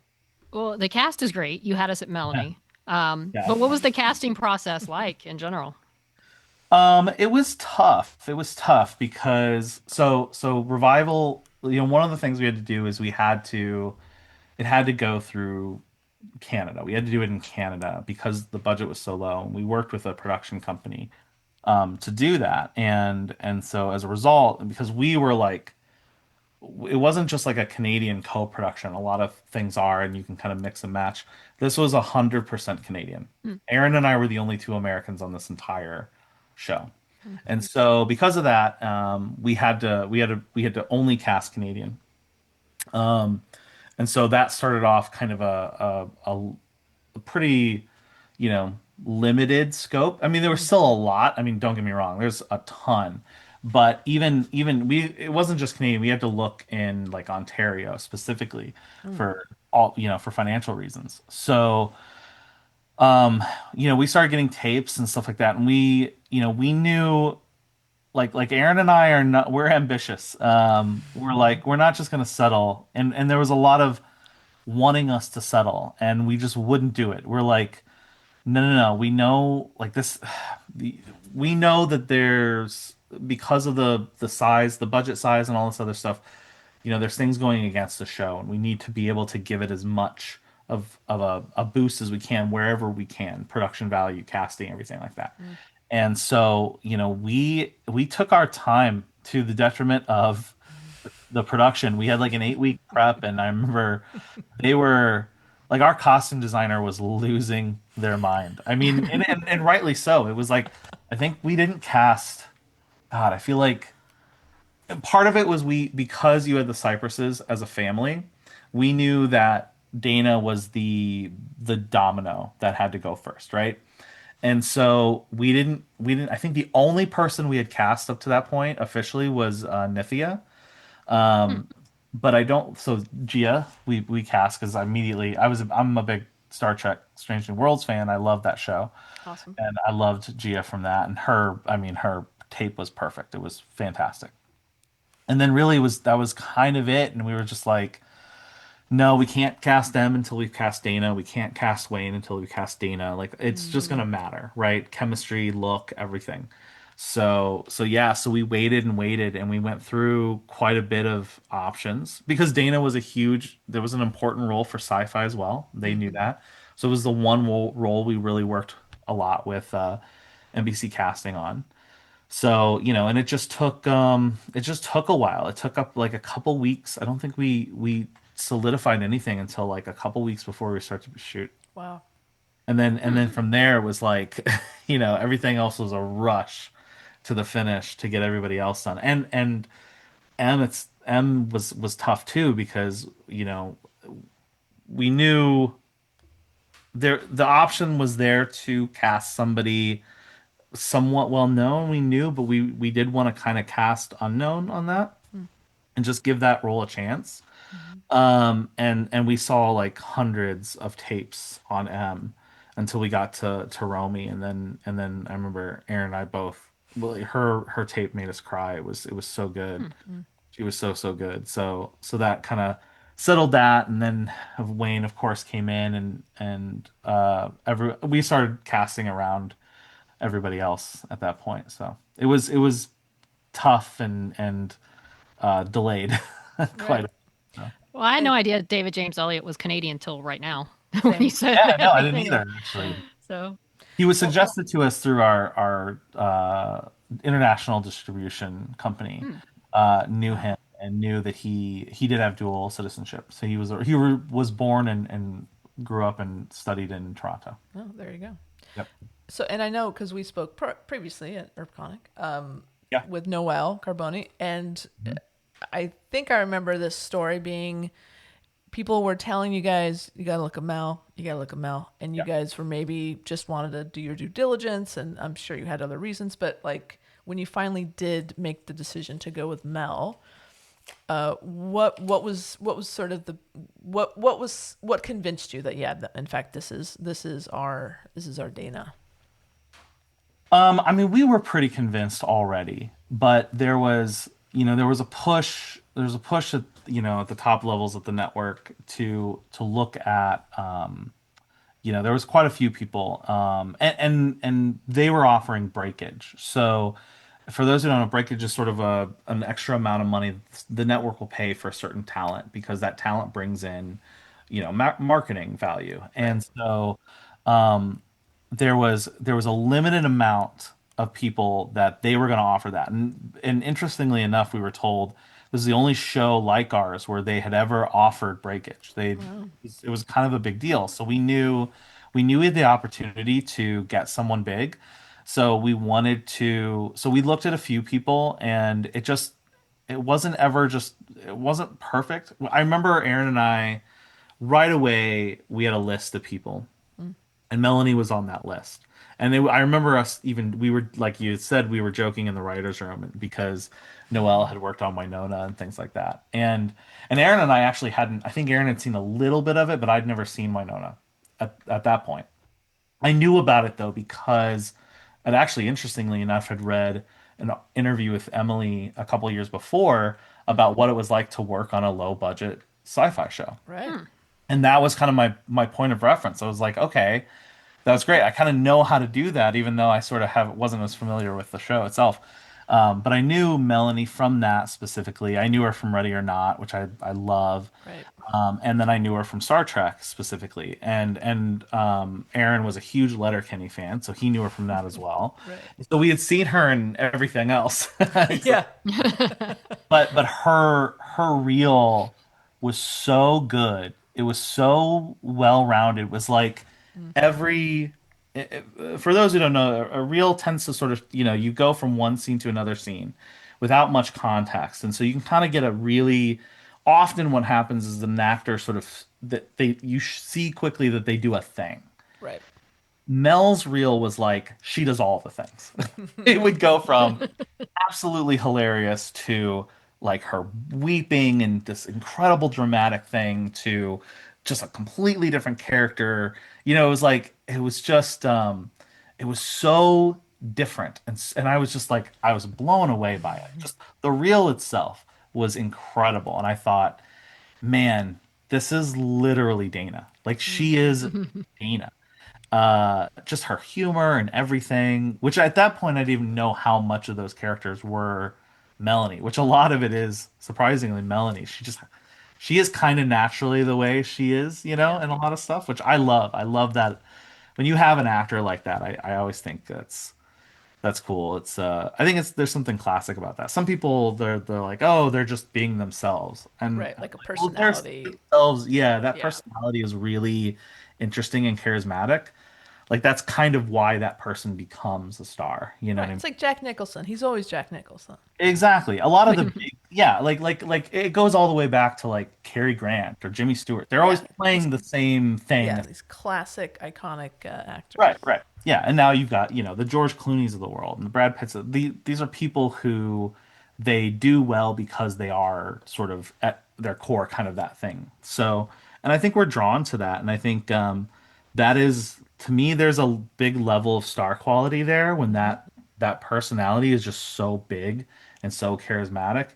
Melanie has that. Like I think Melanie has that in spades. So I think it's one of the reasons people are so drawn to her, and the fan base and stuff like that. Just because she is, you want to see someone and you want to see authenticity, Yep. and she's authenticity, and also just as funny in real life as she is, and everything. Just so yeah, because a lot of the stuff in Revival is improv from Melanie. Just some Really? of yeah, some of her best lines are was just stuff that she said, and we're just like, oh my God, like we have to keep that. Not surprised. Well, how much the cast from Melanie to Little Cooper? I mean, everybody was Uh-huh. great. How much during the course of the season on a show like this, where it's the first season, the cast is getting to know each other, you're getting to know them.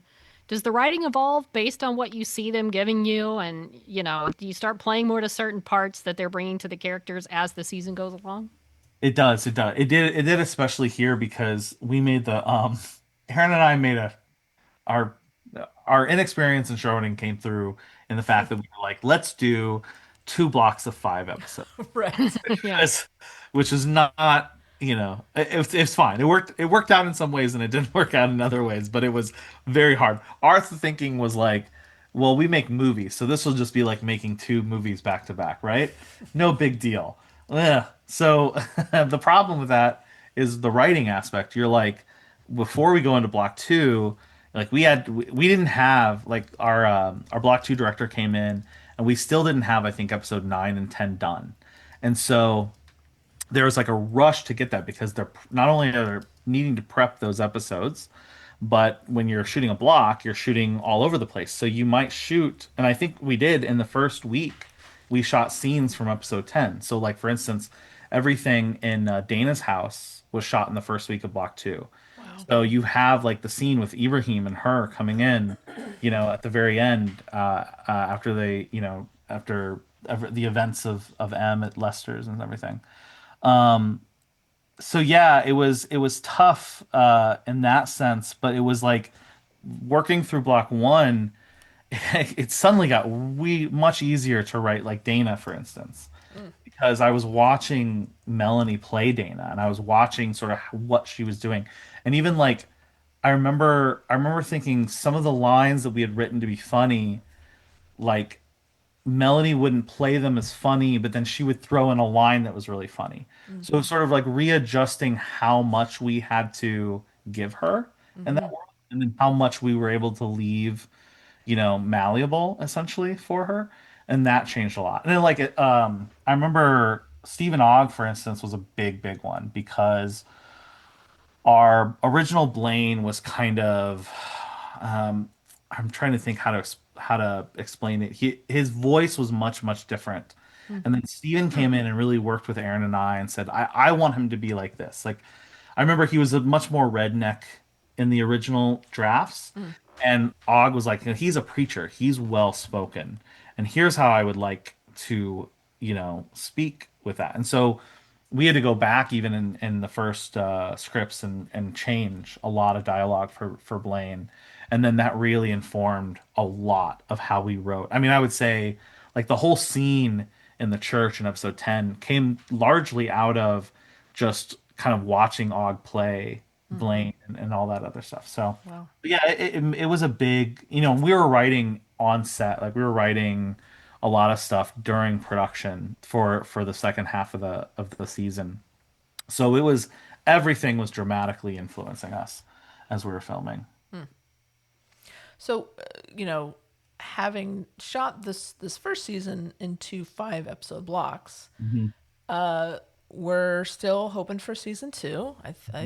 We're throwing it out there in the universe. It's gonna happen. Um, What did you learn from from this first season, and how will you do things differently in season two, as far as like the production goes? yeah, yeah. I think there's a lot of things I can't talk about just because but I can say that there's definitely some major changes that we'll do and stuff that we learned dramatically. I mean, the blocks are the obvious thing right Mm-hmm. away, Mm-hmm. and we're still trying to determine like, okay, how much, we don't want to suddenly go to a ton of them, but how can we sort of reduce this a little bit more? So yeah, I think a lot of it was a lot of production issues came about out of just being in New Brunswick. So, which Mm-hmm. was real. New Brunswick was really, really wonderful, but because they wanted to build up a film industry. Got it. Nova Scotia had kind of done that, and they had a New Brunswick had had a film industry in the 90s, but it kind of died out, and there hadn't been any film there in the years after. And so they wanted to build that industry up, but they had no infrastructure. So there was no film office, there was no location database, there was no Mm-hmm. infrastructure, crews ready to work.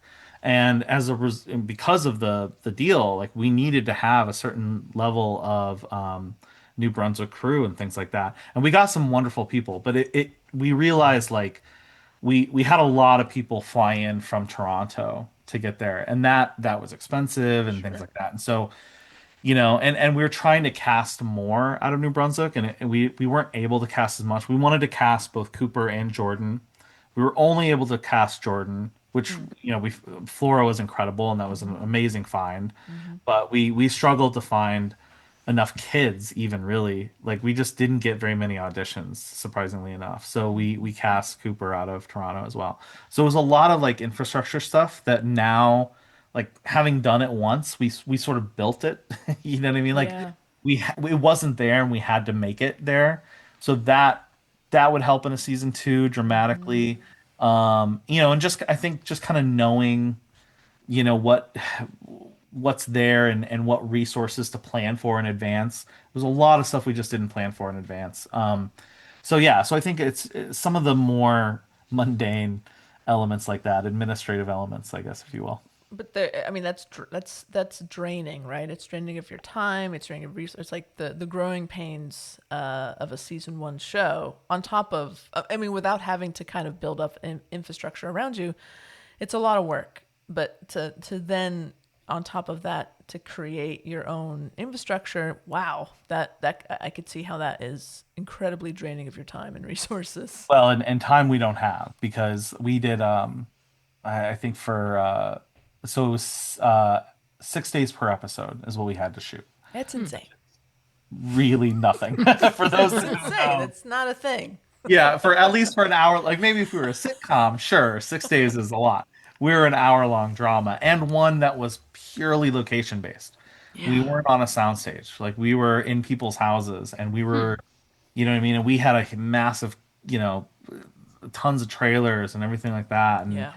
yeah, it was tough. It was tough, man. There was a lot of stuff I think that that we wish we had known Hmm. going into it that we would have been more prepared for. But Yeah, it's interesting you were talking about the shooting in 5 episode blocks Mhm. with one director then another director. Because I remember watching episode 6 and I felt it. Like when I was watching and I mean it was not better, not worse, but different. And I could feel like the episode seemed to start having like a maybe a different pacing or different something about it. Just I could feel the difference. But it was definitely and it kind of turned the show because episode 6, I think you first meet the creature, the Mhm. which I will say at the end of episode 6 when the little girl goes Jordan. and that Jordan could have been so cheesy and it was so beautifully done. And I remember at the end of that episode thinking that was really good and I Yeah. loved It's that beautiful. moment. But it was interesting. Then it caused me to go look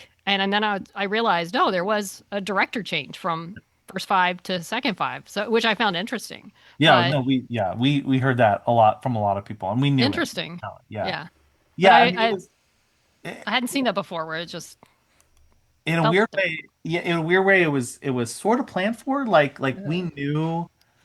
So we when we were writing everything, Aaron and I were planning it out, we knew that episode 6 was a big turning point, and so we Yeah. kind of were like when we were even selecting the episodes that we knew we wanted to write, the first one we knew we were going to write was number 6 because we Hmm. knew we kept calling it like our second pilot.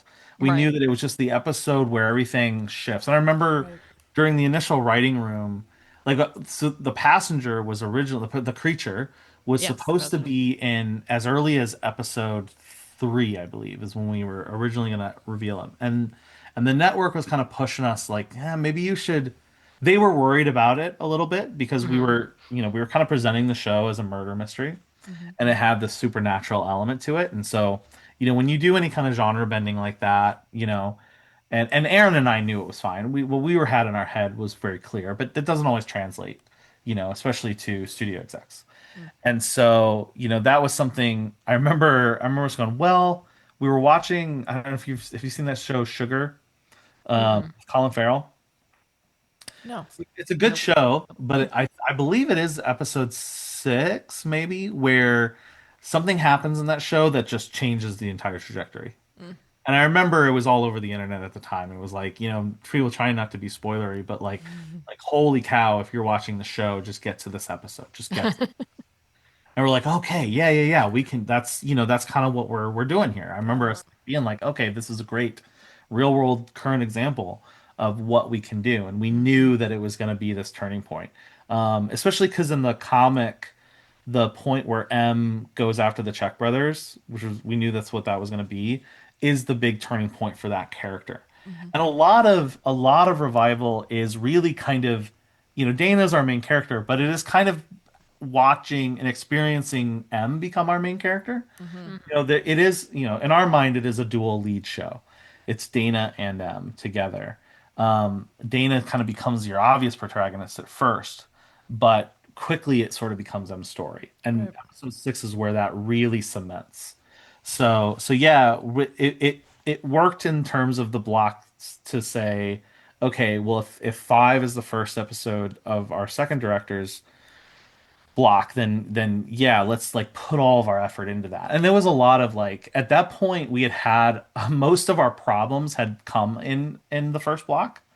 So a lot of that change came about in like, okay, well now we were gonna have a new first AD and a new, certain level of crew and stuff like that. That sort of some kinks had been worked out, Right. but then Yeah.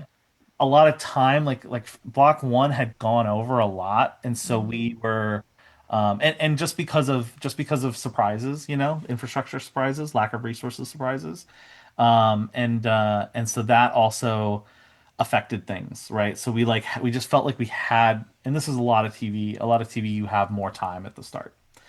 You have to start the more you go into a show, the quicker everything becomes, and you're like, yeah, we don't have time to do this anymore. So that kind of happened as well, and it just sort of changed it. But yeah, Amanda's amazing, and she has a very specific vision of how to do things. And then Samir is amazing, and he does things very different. You know what I mean? Huh. Like you can definitely, without all of the other things involved, the resources, infrastructure, just creativity alone, just how they do things was certainly Hmm. also, you know, it's right away. Like Amanda would have get a lot of coverage, and we'd have all this extra stuff to work with, which is great. And then Samir wouldn't get much at all. Like Samir would be like, Huh. "I'm gonna shoot this as a oneer," and that's it. And we'd get into the edit room and be like, "Okay, well, I guess this is a oneer," because Yeah. so it was like, that. But it was very like Samir was much more. This is how this should be. Like Mm-hmm. he is an editor, and so Mm-hmm. There you go. exactly, yeah, right. So Wow. he knew what this needed to be, so he was directing it that way, and I think that makes a big difference on screen. Editors make great directors. They They do. really do because they know what they need and they're Yep. already cutting it in their head. You know, it's yeah, that makes a lot of sense. Yeah, they can be more efficient in a lot of ways Hmm. that way. Yeah. Yeah. Back to the is it sorry the passenger right is what Yes. the so I'm scrolling through your Instagram today and I saw it looked like a practical element. Mhm. How like cool Spielbergy did you feel checking out the actual practical puppet if you will for the first time? That must have been a really fun moment. Oh, my biggest regret is not getting to do that at all. Oh no. We fought pretty hard for that to be practical. Oh okay.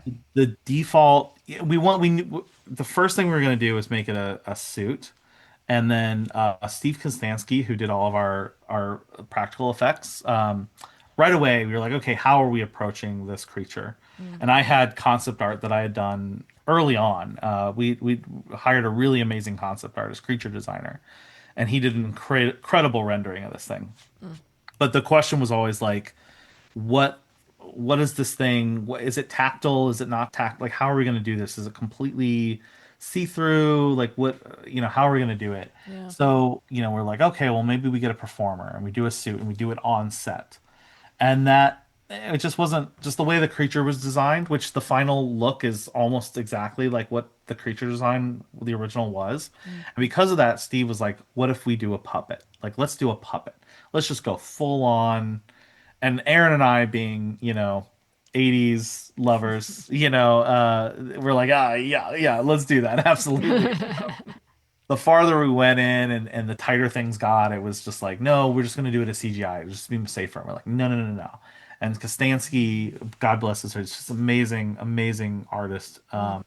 Really believed in that creature and really helped push it and was, and was the whole time was sculpting and showing us stuff. I was like, this is gonna work, guys. This is gonna work. Mm. But we had to shoot all of the puppet stuff. Like I think we did it like in March. So we were like deep into post. Got it. So everything was placeholders, and I was back home in the States. Aaron was still in Canada, and it kind of got moved around, and I just didn't Mm. get to. I did go up to Toronto at one point, but it just didn't fall on that time, and Right. I kind of look back and I'm like, I should have gone. I should have literally just Oh. driven, Oh honestly, no. that day because it would have been amazing. I was looking at the pictures, I was like, oh man, Oh because shit. I'm I sorry. had I been didn't mean to working. bring up a bad memory. No, no, no, no, no, no, no, no, not at all, not at all. It's the way it turned out is so amazing, and I'm so proud of it. And that is one of the very first things that we developed, even on the film side. Hmm. I think the original creature design dates back to 2017. Wow. So when we did that, so yeah, so I mean, seeing that come to life, even without being there physically, was a big, big moment for me. I mean, it was huge because it was that was always one of the biggest questions we're gonna do from the get go. So Well, because it's I mean it's a big deal. It's a yeah, huge part of the whole story. And yeah, if it doesn't look good, it kind of like it kind of taints the rest of the show, right? Like yeah, that's a 100%, yeah 100%. It's a yeah. huge risk, and in the comic, it's in like the first 3 pages. Like they introduce it right away. Mm-hmm. So, and that was something that we knew we wanted to play with, but we knew it had to be there. Like we weren't gonna change that. So,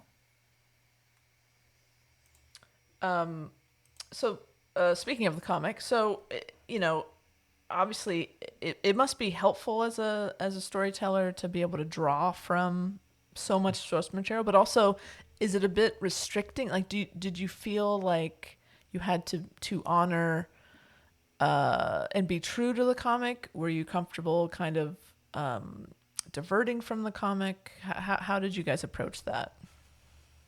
Yeah, I mean, it was an interesting. So my personal take was to be as faithful to the source material as possible because I loved it and I wanted it. I was like, look, there's no reason to change it just to change it. Like, I don't want to be that kind of person. Yeah. But what happened was, we knew in developing the story, and I think it's probably safe to be spoilery in this, I'm I assuming. think so. Um, we knew right away, that the story, we knew the beginning and knew the end was going to be faithful. So, the first episode is really the first issue, more or less. And we knew we were going to have Lester, be the killer, which is in the book as well, and what happened. But we were like, okay, you have two questions in Revival in the book, the source material: who killed M, and why did she come back? The question of the revivers coming back is a big dramatic question, but that is tied into the answer of who killed M. Like, those two things, they seem disparate for most of it, but they are the answer to those are the same. And we knew that we didn't want to do a situation where M's murder was this mystery that lasted throughout the whole series. Like, we didn't want to. We just didn't think it was wise to drag that out. It was maybe it could have been, I don't know, but it was just a choice that we made. And because of that choice, and because of knowing that we were going to end episode 10, we knew we were going to end that with revealing this answer, which is essentially the end of the book. That we're going to have to essentially kind of condense the book, which is 47 issues. And the book kind of goes like around like issue 20 or so. The book just starts to go onto these side quests, Right. and it stops. It kind of it's not as worried about who killed them as much, and it gets much more into sort of the revival day, which is perfectly great, and that's fine because and it did it. I remember talking to Tim and Mike about it, and they were like, they just didn't expect the book to be as big of a hit as it was.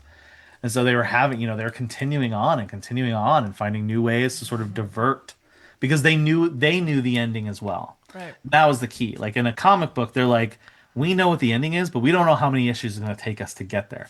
We knew it was going to take 10 episodes to get there. So we just had, all that hindsight, narrative hindsight to work from. And so yeah, so it was really a matter of us going. I remember Aaron and I, we spent like a year just talking constantly. We had a Miro board, and we like had put up like all the points in the comic that we really wanted to do, like all the touch points. So like the Czech brothers, for instance, was a big one. And then from there, we're like, okay, how do we get there in like 3 episodes, or how do we get there in 4 episodes? And it was really just like kind of, okay, well, we kind of need to do this, and this episode has to end this way. It's just like the adaptation process and the changing becomes organic, right? Like, you can try as much as you want to be faithful, but you're just the comics have different timing structures than the medium of television, which is also different from film, especially when you're working with act breaks and working with commercial breaks. So it was a really interesting, adaptation boot camp for us to sort of like, okay, well, look, it's not just that this episode has to end this way, but the act break has to end this way, right? And especially when you're having 5 acts, and have to have your character go from here to here, and every episode sort of has to have its own theme, and it's just so things just naturally start to have to get moved and changed. And I think that's one thing that people, I'll see people talking about, oh, they changed this, it's like sometimes you have no choice. You just have to, the story has to tell you where it's going in that medium. The characters have to become something else to fit in that medium. And then also just to kind of get to where you need to go. And that's kind of why the show starts faithfully and ends more faithfully. It's because we had those two touchstones, and then everything in between was more malleable and flexible. Quick random question. as you said, you love the X-Files, as do all of us, and I am love the X-Files. How much of show running, or did you get any sort of ideas or lessons from watching that? Because Chris Carter, amazing showrunner, Who I've met. but at the same time, Nice. there were some things that happened as far as, when a show is just allowed, it doesn't have a set ending. You have like the whole Mulder sister that was, I kind of thought would be the beat all end all of the show. And Right. then it was dropped in the middle of a season and an Yeah. episode where you didn't see coming. And then it goes so long, it kind of, the mythology just eats itself up and you don't know who's what and which alien's who and this and that. Like, so Uh-huh. there were wonderful things in the execution of X-Files and some that didn't turn out so well at times. And Yeah. so, were there any lessons that you got just from your love of the X-Files or just watching the development of a show as far as mistakes or good things or anything to be gained? Yeah, I mean, it's funny. It's like I think my opinion has changed so much. And not just from show running, but even just sort of like experiencing TV in the streaming era versus Mm. experiencing TV growing up Yeah. in the network era.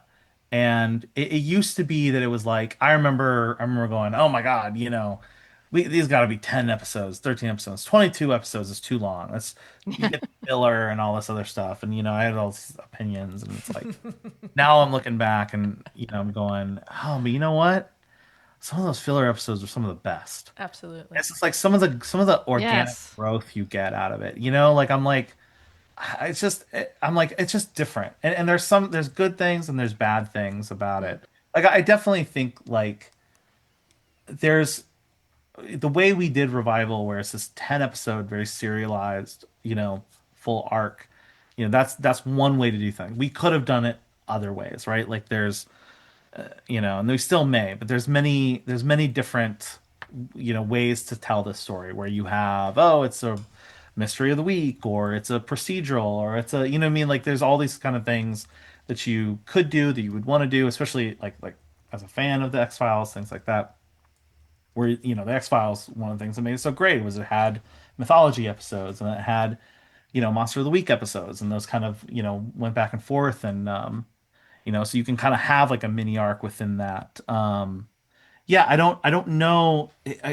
It's tough to say that I learned anything other than the fact that I'm like, okay, I kind of get why things sort of happen the way they do.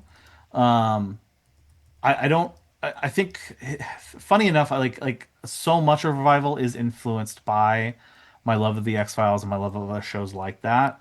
But And we would talk about it all the time, or we talk about shows like Fringe, which is mm. very X-Files, Oh, a show that I love, you know. And then but then it's just really, really, really different. And there's some days where I think, man, it would have been fun to do Revival that way, not in Canada necessarily. I think the way we did it, quickly, it worked in some respects just because of, being gone and stuff like that for myself, which, I don't live there. So, yeah, I'm trying to think of a clearer way to answer that question, but I don't know if I've got a solid answer other than just I mean, I will say like some of it will influence, I think, the future as well. Mm. Should we be lucky enough to continue on, there are some things I think that will draw from knowing what we did, knowing how we had to do some things in season one, and how we might want to change that, or how we might want to, do different things. I mean, certainly one of the biggest was just the Ibrahim and Dana storyline, right? So the will they, won't they, which, it, the X-Files is one of the best examples yeah. of that. Especially when they're working together, and especially when you have the skeptic and the believer and that kind of thing, and there's Yep. there's elements of that certainly come in there. So yeah, I mean, there's lessons to be learned, and then also just ways that you're like, oh, but that's the way that you would expect it to be done Right. because they've established that, and now I want to do it a little bit differently. What are some of your favorite X Files? Really quickly, what are some of your Oh favorite God. X Files episodes that come to mind? I mean, the Darren episodes are probably obviously some of my favorite. Yep. Modern Prometheus, that kind of stuff. Gosh, I know. Putting you on the spot. yeah, put me on the spot, but it's hard. I mean, it's probably going to be most of the obvious ones, to be honest with you. Right. I need to do a rewatch because I have not done that in a long, long time. And I'm on a rewatch bin mood lately, so Nice. that might come up here soon. And it's perfect time of year too. It is the perfect. You know what it is? I'm partly so both my wife and I. It's actually my wife that got me into to it. Nice.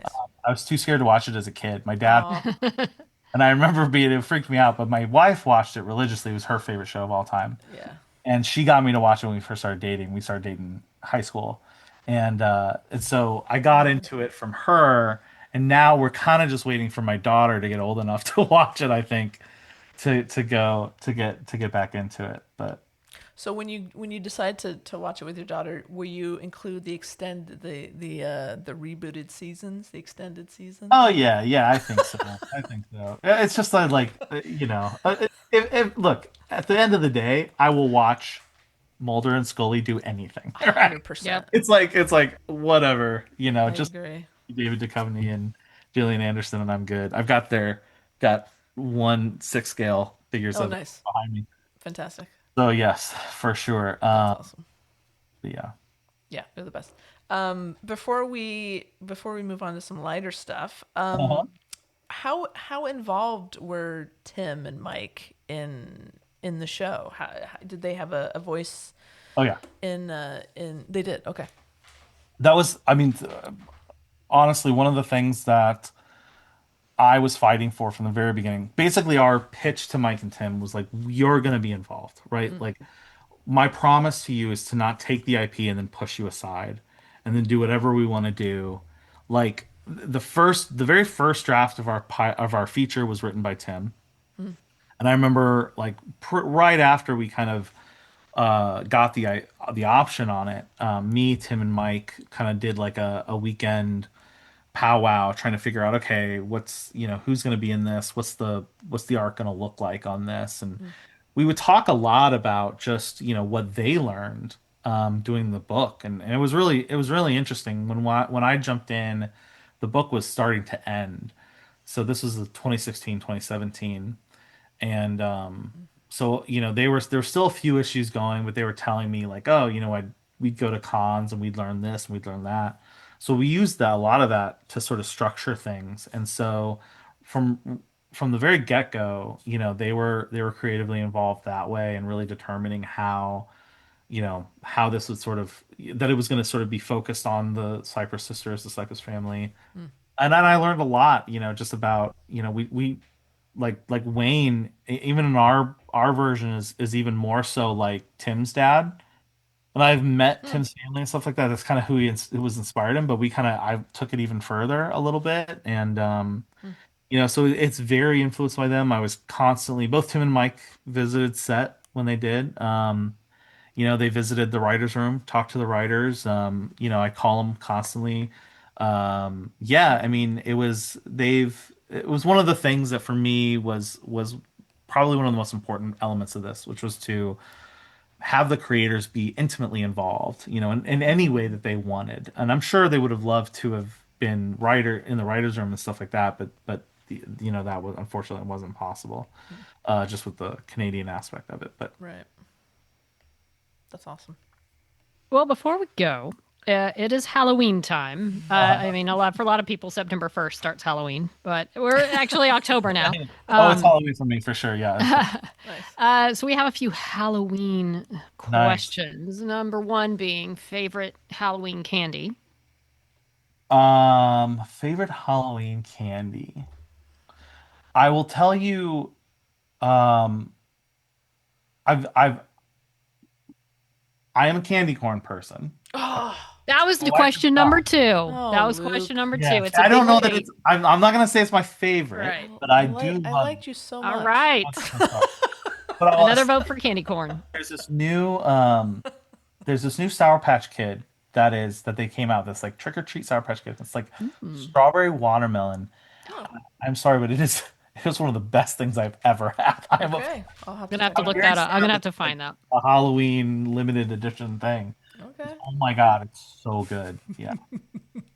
I'm gonna look for that. I love strawberry watermelon. So Anyway. candy corn is a yes. Candy corn is So a yes. that's on you, Kat. Another Yeah, yes Oh, for too sorry. us bad. candy corn lovers. Are you a chocolate cat? Are you more on the chocolate side? I enjoy chocolate. I do like Uh, gummy bears. I like gummy stuff. I'm a gummy guy, yeah. Yeah, yeah, I love gummies. Yeah, That's Yeah, probably yeah, that's whatever anything gummy is probably yeah. anything fruity or yeah, that's my jam, my Yeah. candy.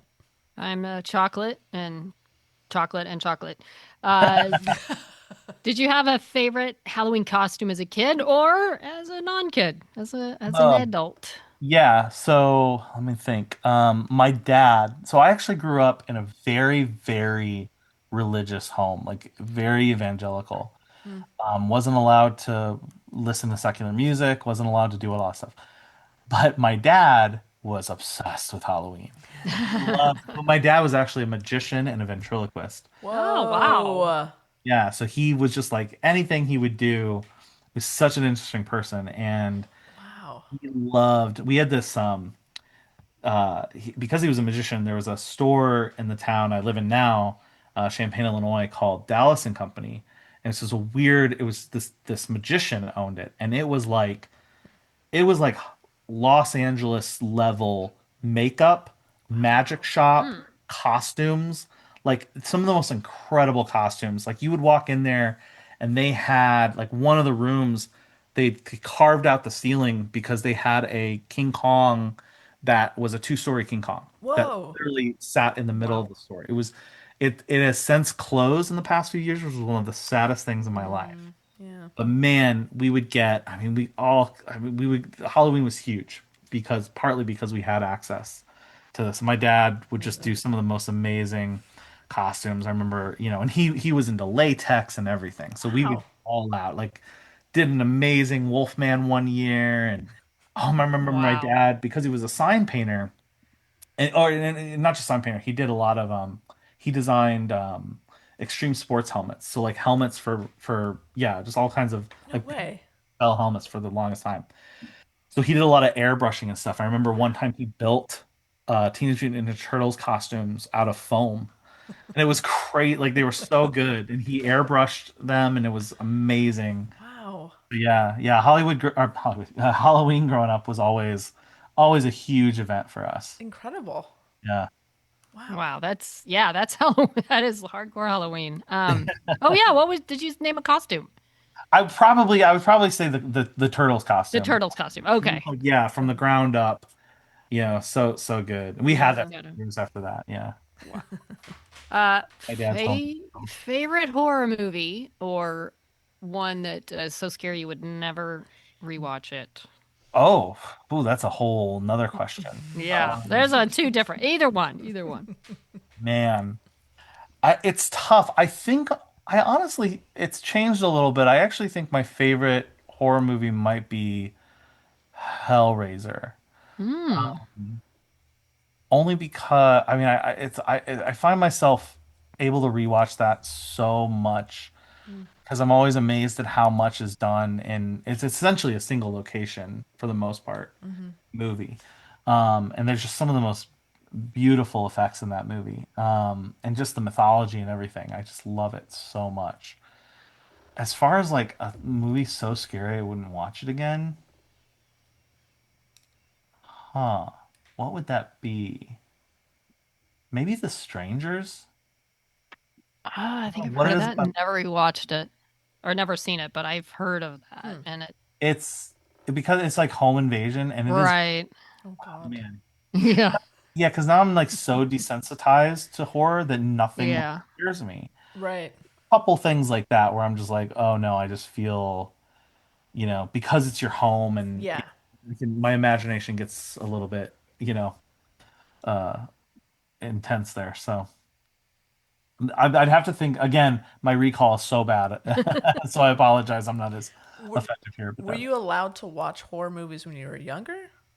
no, no. In fact, my first, interestingly enough, like I think my first one was my dad showed me, or he didn't show me, but we watched the making of Thriller.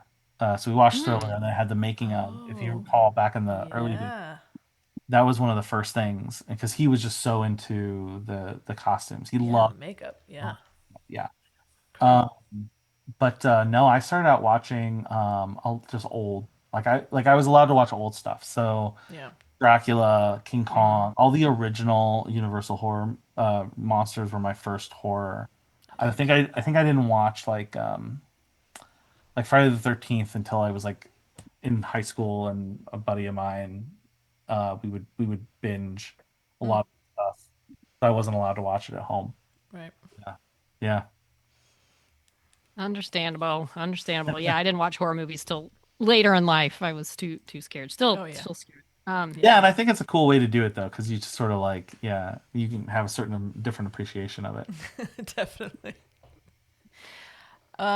Luke, this has been such a pleasure. Thank Yeah, you for thank coming you. on. We would love to have you back, especially to talk about season 2. So how to that note, what can fans be doing to help bring you guys back for another season? You know, we're working on it. The just being vocal about it, the way the fans have already been is already been helpful. It makes a difference. It has already made a difference.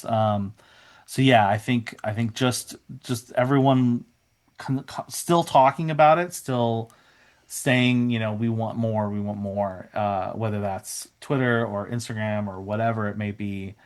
Just keep doing it. Just keep telling the powers that be that the show means something. And that will make a difference. And honestly, the biggest thing is keep watching it on Peacock. I mean, every click on Peacock makes a difference. That matters. Those numbers matter. As long as it stays visible, that's where I think the most impact will be, is in getting those, having that show constantly watched. I'll do a thing where if I've got an open iPad or something, Yeah. I'll just turn it on. You know what I mean? Because every time, every single view is a statistic on that. Okay. We'll do it, and we'll make sure our listeners do it too. Thank you. All right, then we'll have you back hopefully for season 2. Anytime. It's wonderful talking to you. Thanks. Amazing. Thank you so Absolutely. much. Appreciate it, Luke. Happy Halloween. You too. And we're back. See, good, right? You feel Yeah, good that about felt it. good. Well, here's the That thing. felt I wasn't feeling No, good. you weren't. That You were sick, day, yes. and so I wasn't there. So That's true. y'all felt really good. We Though. felt great, but we felt sad that you weren't there. Well, it worked out. It did. It worked out. It's not ideal when it's not the three of us, but sometimes schedules you just have to kind of do it. So Yeah. that's what we did. But no, Luke is a joy and a pleasure to talk to, and hopefully he'll be back to talk about season 2. But like he said, everybody just keep watching the show. Put it on before you leave to go to work. Put it on for your dogs and your cats. Like, just they need those numbers, right? They need the Peacock numbers. So it's a great show, and I don't know. It's there's so many stories to tell, right? So let's hope they can come back with season 2. Yeah, I hope so. I want a second season. I want to see, what comes next. Yeah, They left us hanging. I want more. It's a solid show. It's a solid show. All right. Well, that was a full episode. My Full goodness. Snopping, That's a interviewing. lot of I snooping. think we're gonna find some way to use that phrase. Did you drop a snop?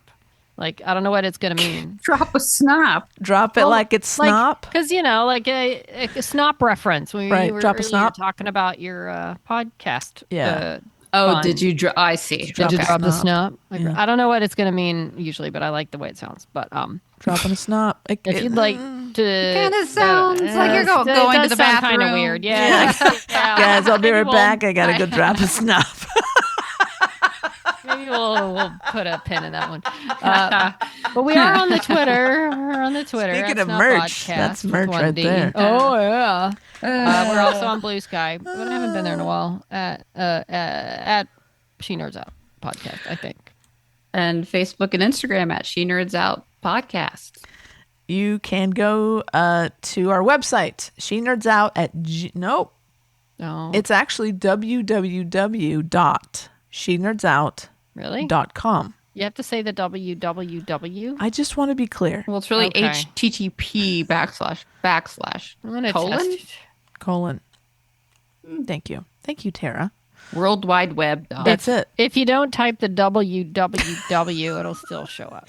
All right. Well, thank you for proving me wrong. I'm just saying. Go to She just dropped the snop on your ass. That snot got dropped on my ass. Drop it like it's snot. Drop it like it's snot. Drop it like it's not. No. It's shenerdzOut.com. You can go there to buy some merch. Drop it like it's snot coming soon. You can catch up on old episodes. You can send us a voicemail. If you wanted to say, hey, Snop, what's up? You can send us a voicemail. And you can also buy us a beer. It helps to keep the lights on here. It's One Stop Snopping. Or you can just email us at shenerdzOut@gmail.com and tell us about your... if you have any fun Halloween stories, if you hate the Dodgers, if you love the Jays, or if you love them both.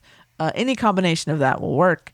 Send us an email, and we'll probably be catching up on our mail sack in the next week or so.